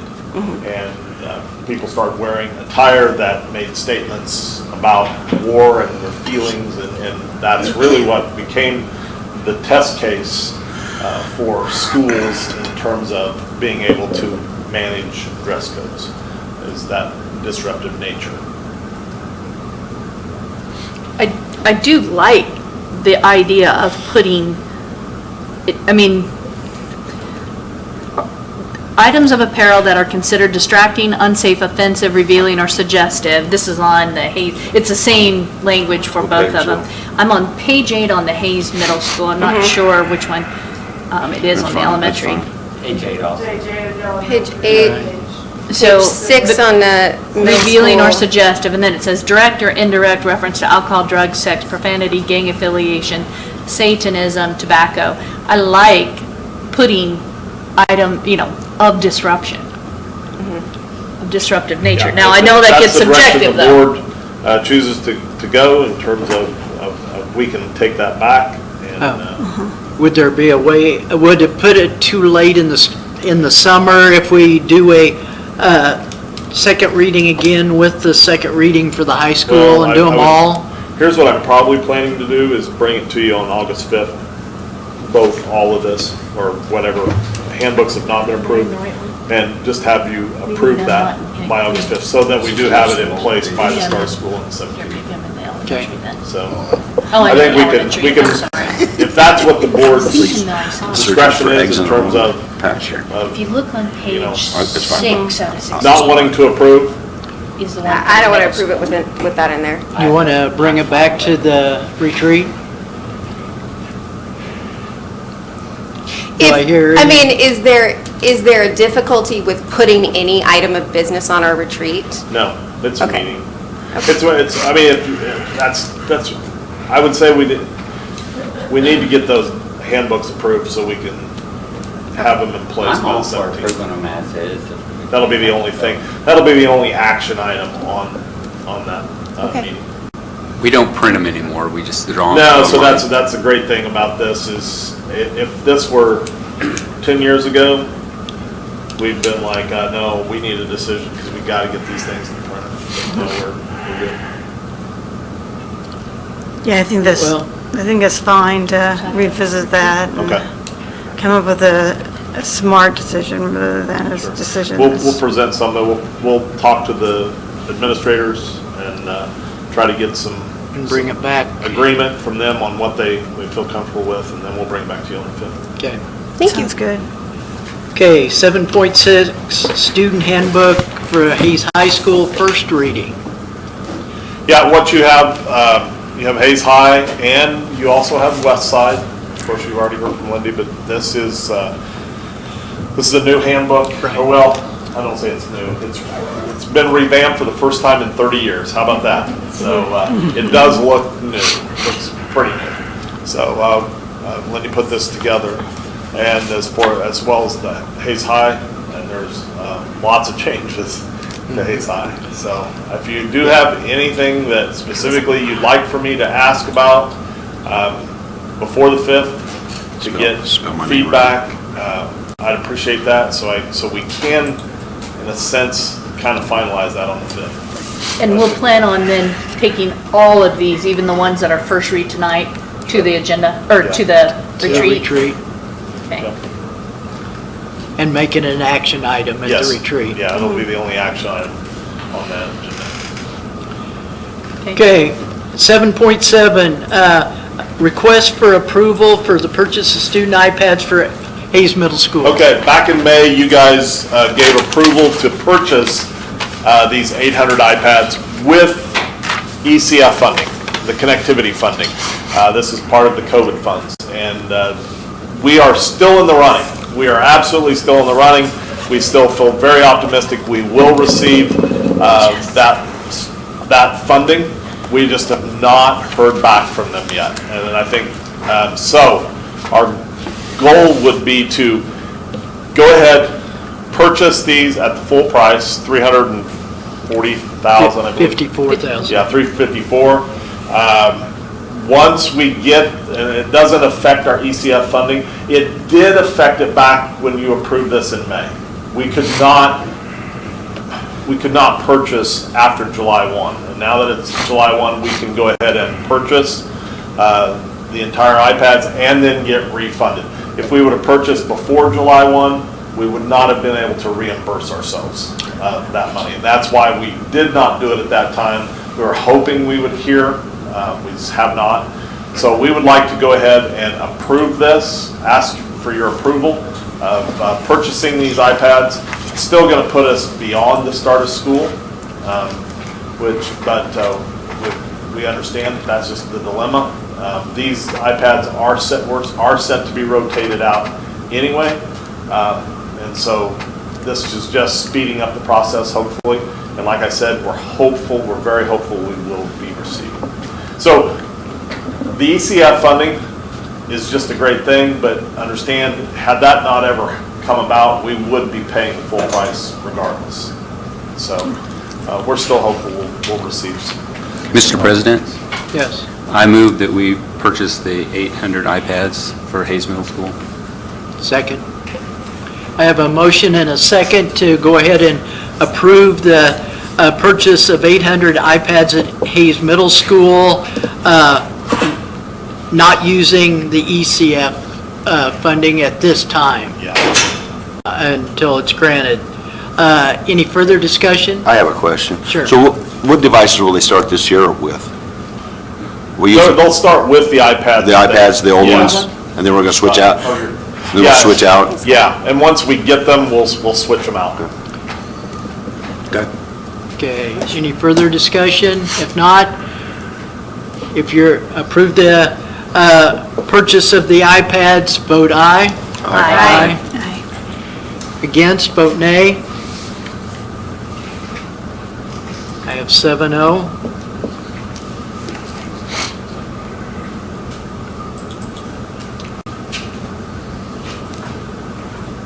Seven point eight, request for approval of transportation lot concrete bid.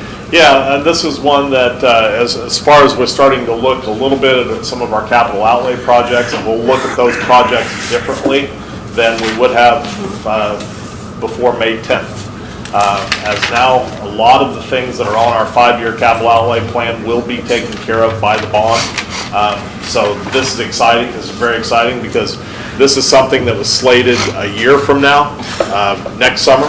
But because we're able to take care of some of the things that were slotted, we can move this forward. And also, if you're aware, they did some pretty extensive work down around the transportation building in the alleyway. And so through some conversations, we felt like this is a great time to get that alleyway matched up with that interior fence, the bullpen fence.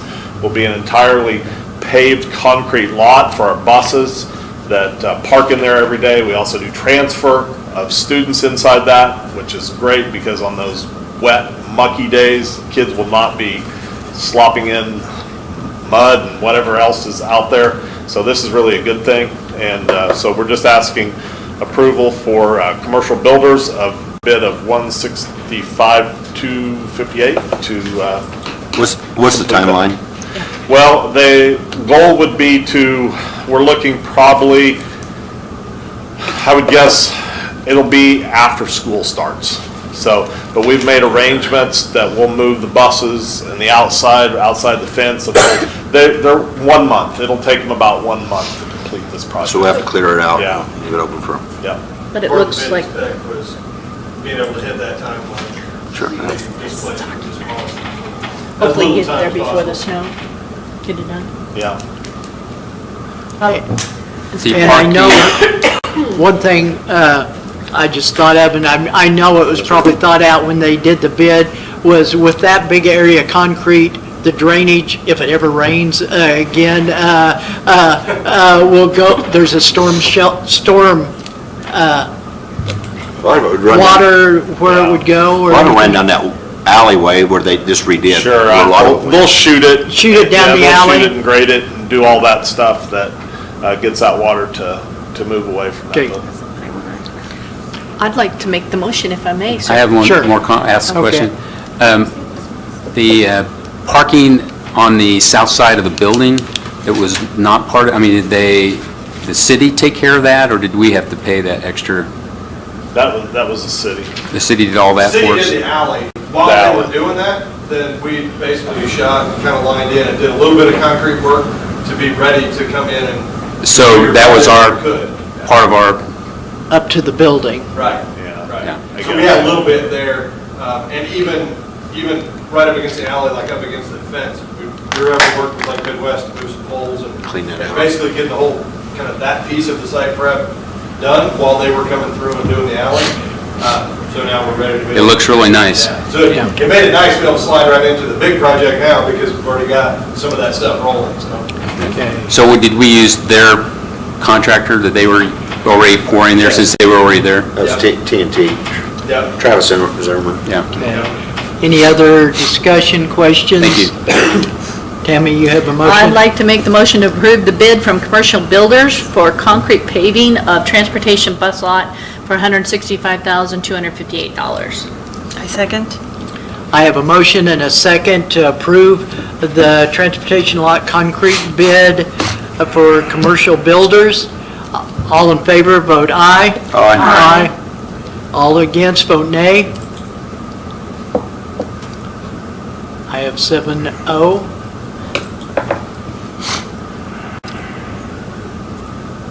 Okay, 7.9, district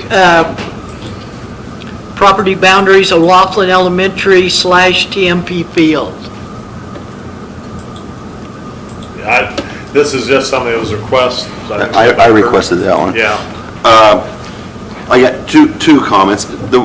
Randy Rogers was doing this, is that the backside of that, or to the left of that picture? Is that where he did all that development, that he's worried about that? Sure, yes. Is that where he did Yeah, that? we've had some meetings with Randy. Okay. The property line is on the TMP ball field in that corner. I guess my first question would be to Mr. Jeter. Is there do we have a liability because that's our property and they're using it? If somebody would get hurt there, somebody, And you're, just to make sure, you're talking about yeah, that little yeah, overlap, yeah. which is Right what? there where the Left outfield field? Is there a If you look at the first attachment, Yeah, Not the the- attachment, not the link. Not the link. That's Yeah. hard to see. shows you, that one there. This one.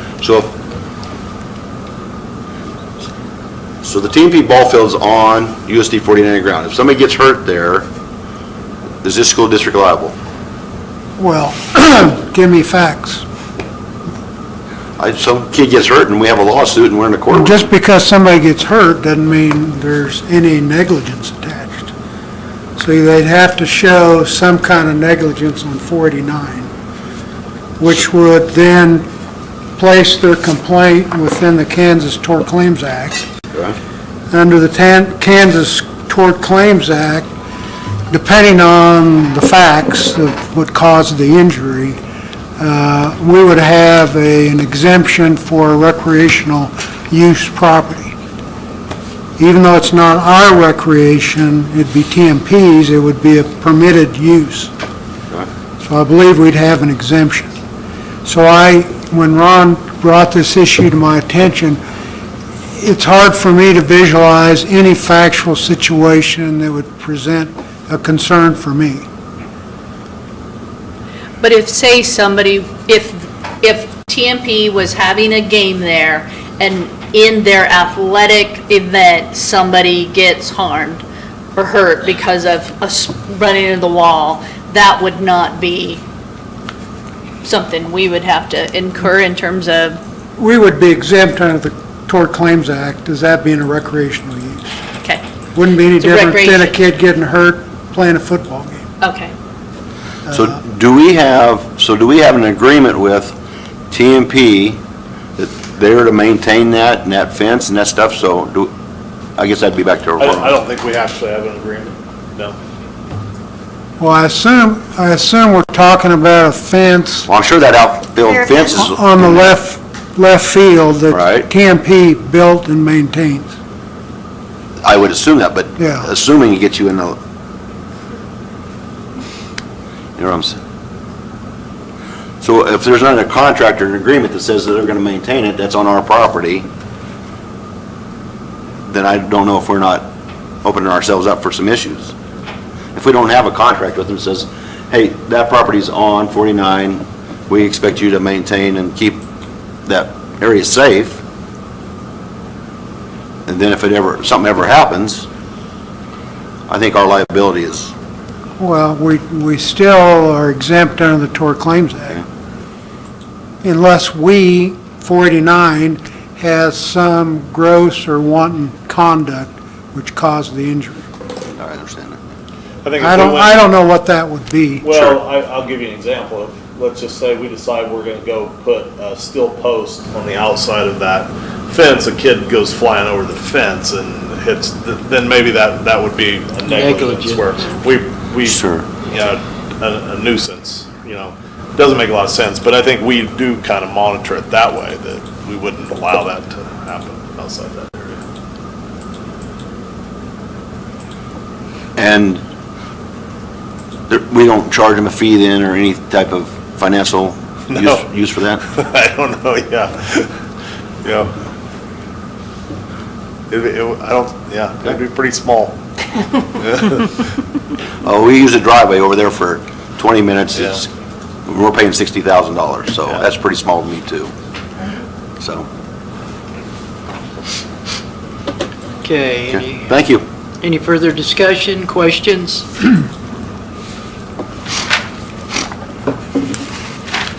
Okay, 710, this was one of the items that we pulled out of the consent agenda, Lewisfield contracts. I asked for that one. When I was reading through that, the football I get, we don't have a football stadium. The soccer is the one that I have questions about. We're paying $1,000 per game. I'm guessing that would be over the Fort Hays soccer deal. And then I was looking through that, the boys want 2 games there, and then the girls want 7. And somebody tell me, It's coach's discretion. I think what you find with the girls, their field deteriorates over the course of a school year because, of course, the boys are playing on it during the fall, and it's actually in fairly good shape. I would guess that's the reason, but it's coach's discretion. And is that coming out of his budget, or is he asking us to pay for that? I assume that comes out of our budget. Yeah. So the school district, not Yeah. out of his, just Yeah. because they want a ball field? Yeah. This problem will be solved. I understand that. Yeah. But that's also $9,000 that Sure. they could use to aerate, they could use to, other things could be used with that money, and we have those facilities. They're just not to, maybe Yeah. somebody's, I mean, and like I said, during the girls' season, the fields. I understand deteriorates over that, the but I winter. also understand that the rec has awful nice fields too that probably aren't $9,000. I don't think they're this nice. Well, the TMP and the others are playing games over there. I'm not aware of that. Yes, yep, on that end of that, of the rec, there's games.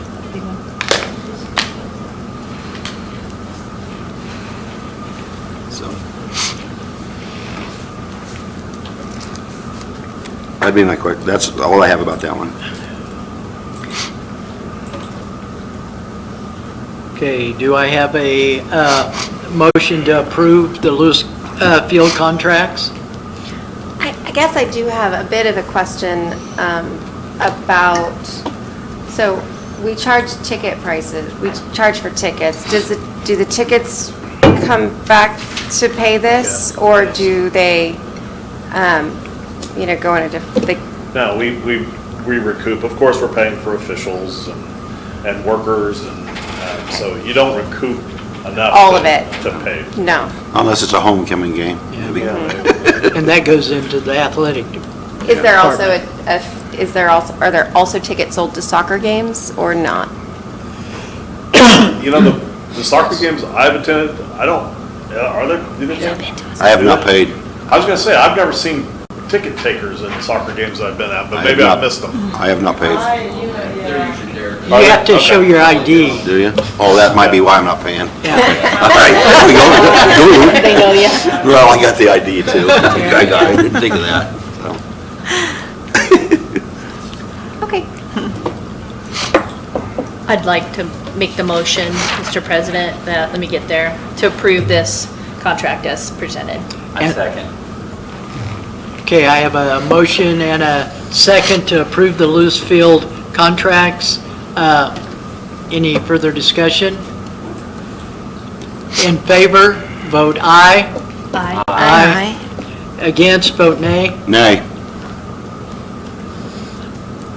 I have 6-1. Okay, 7.11 personnel transactions. No. I'm not, Yeah,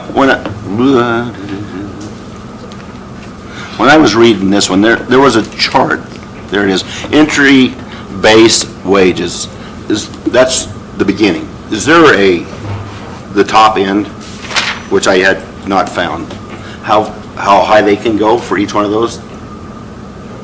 It's based on experience in the raise every year. The only thing that we have as far as established rate would be the entry base, and then last year or a couple of years ago, last year I think, we approved some longevity. So like at certain points, there were additional increases, but beyond that, it's just whatever the raise is each year. So if I came in and the beginning fee is $15, I got a raise, everybody that's doing that job is at that line then? Or are they getting more for experience? No, there's no. There's no. Well, that's where at 5 years, 10 years, 15 years, 20 years, there's an additional bump on top of whatever the raise is given.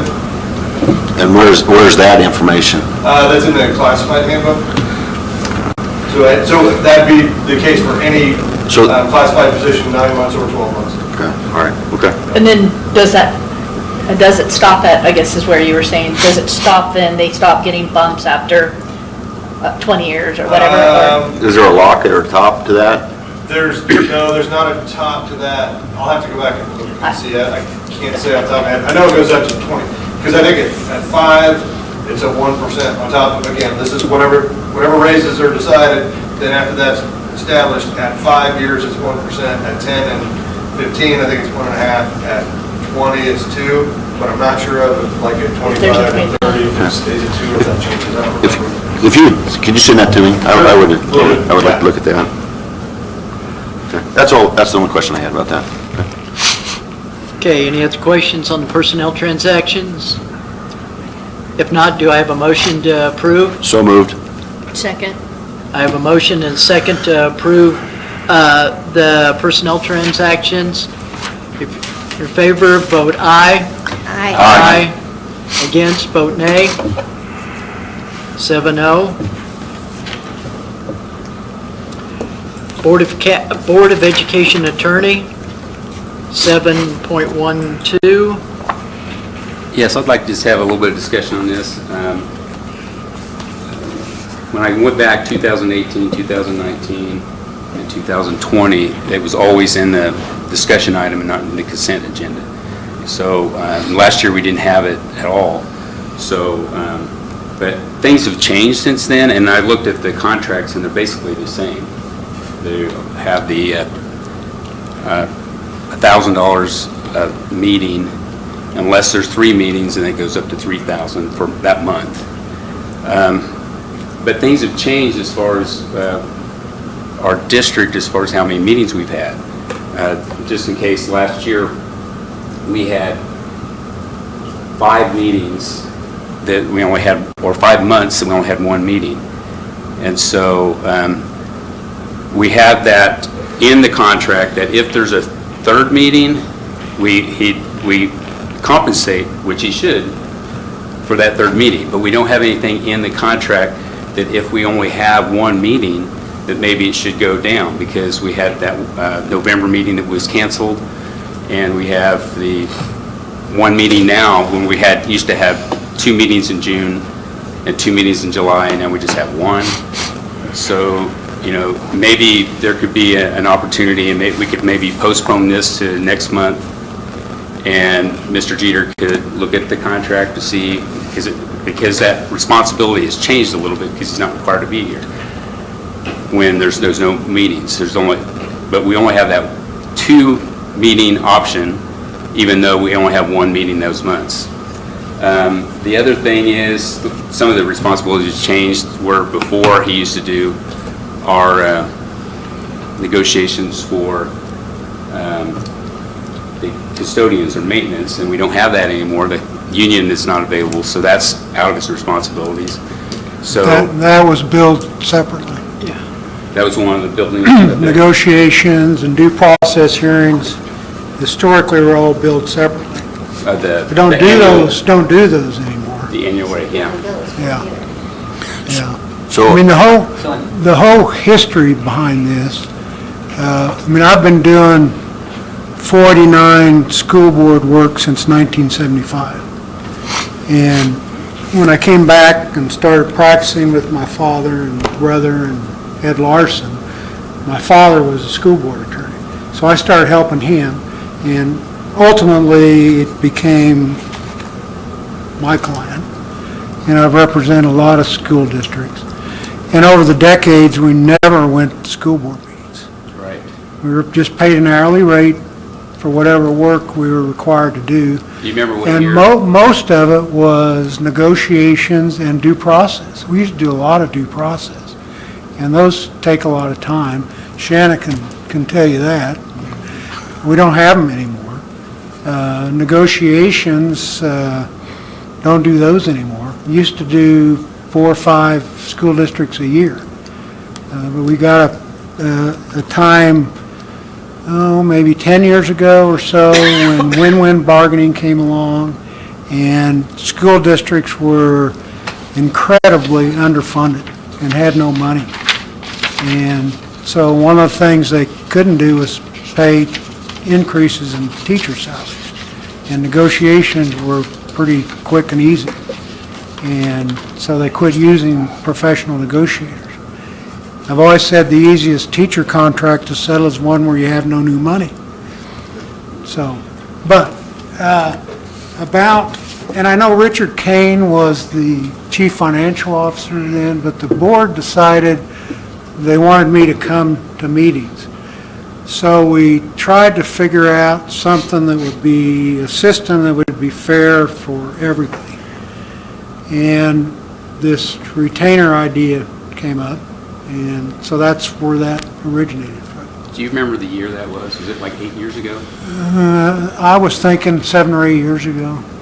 Because prior to that, we budgeted and probably spent around $3,000 or $4,000 a year. Yeah, and it was beneficial for the board in budgeting because there was an exact figure that, and of course then this issue with number of meetings came up, and whatever it is, we tried to just be fair for both sides. If you go back and look, starting, well, for the last fiscal year, starting in July of 2021 and through June of this year, there weren't any meetings that any months that I went to 3 meetings. Right. And we've had periods where we've had 3 meetings, and I've called the superintendent or I've called the board president and inquired, you don't really need me at this meeting. It's usually a special meeting that doesn't take very long, because you don't want to be paying me $1,000 to come to a 15-minute meeting. So I don't come. So paying $2,000 a month, in every month I submit a billing that shows what I do and all my time. And I have a lot of things I do every month that has nothing to do with coming to meetings. And if you average that out for the last fiscal year, I'm being paid essentially $218 an hour, is what it comes out, which to me is a fair rate for both parties. So was that for the 19, considered the 19 meetings out of the past year? I don't know how many meetings there were. Because like November, we just had one, and I know we've kind of started to having more 1 meeting a month than we used to. But that's The just. good thing I would like to say, though, the great thing about Bill, there might be less meetings, but there are a number of times where I say, Bill, can I visit with you? I'm either at his office or he comes to my office. I also call him a lot. We have conversations about things that we need to discuss.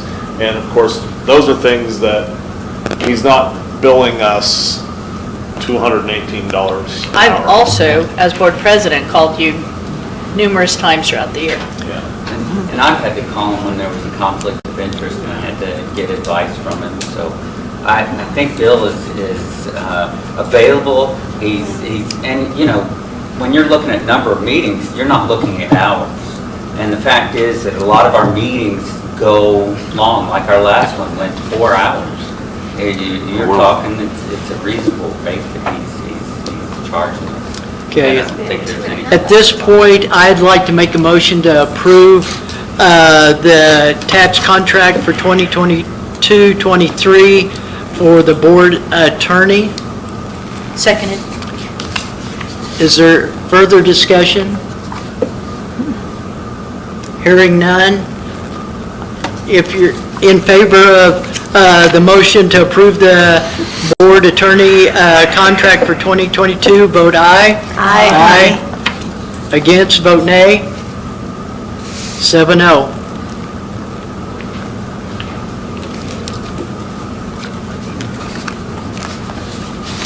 Okay, I believe that it was all the additions, Jess, to the action.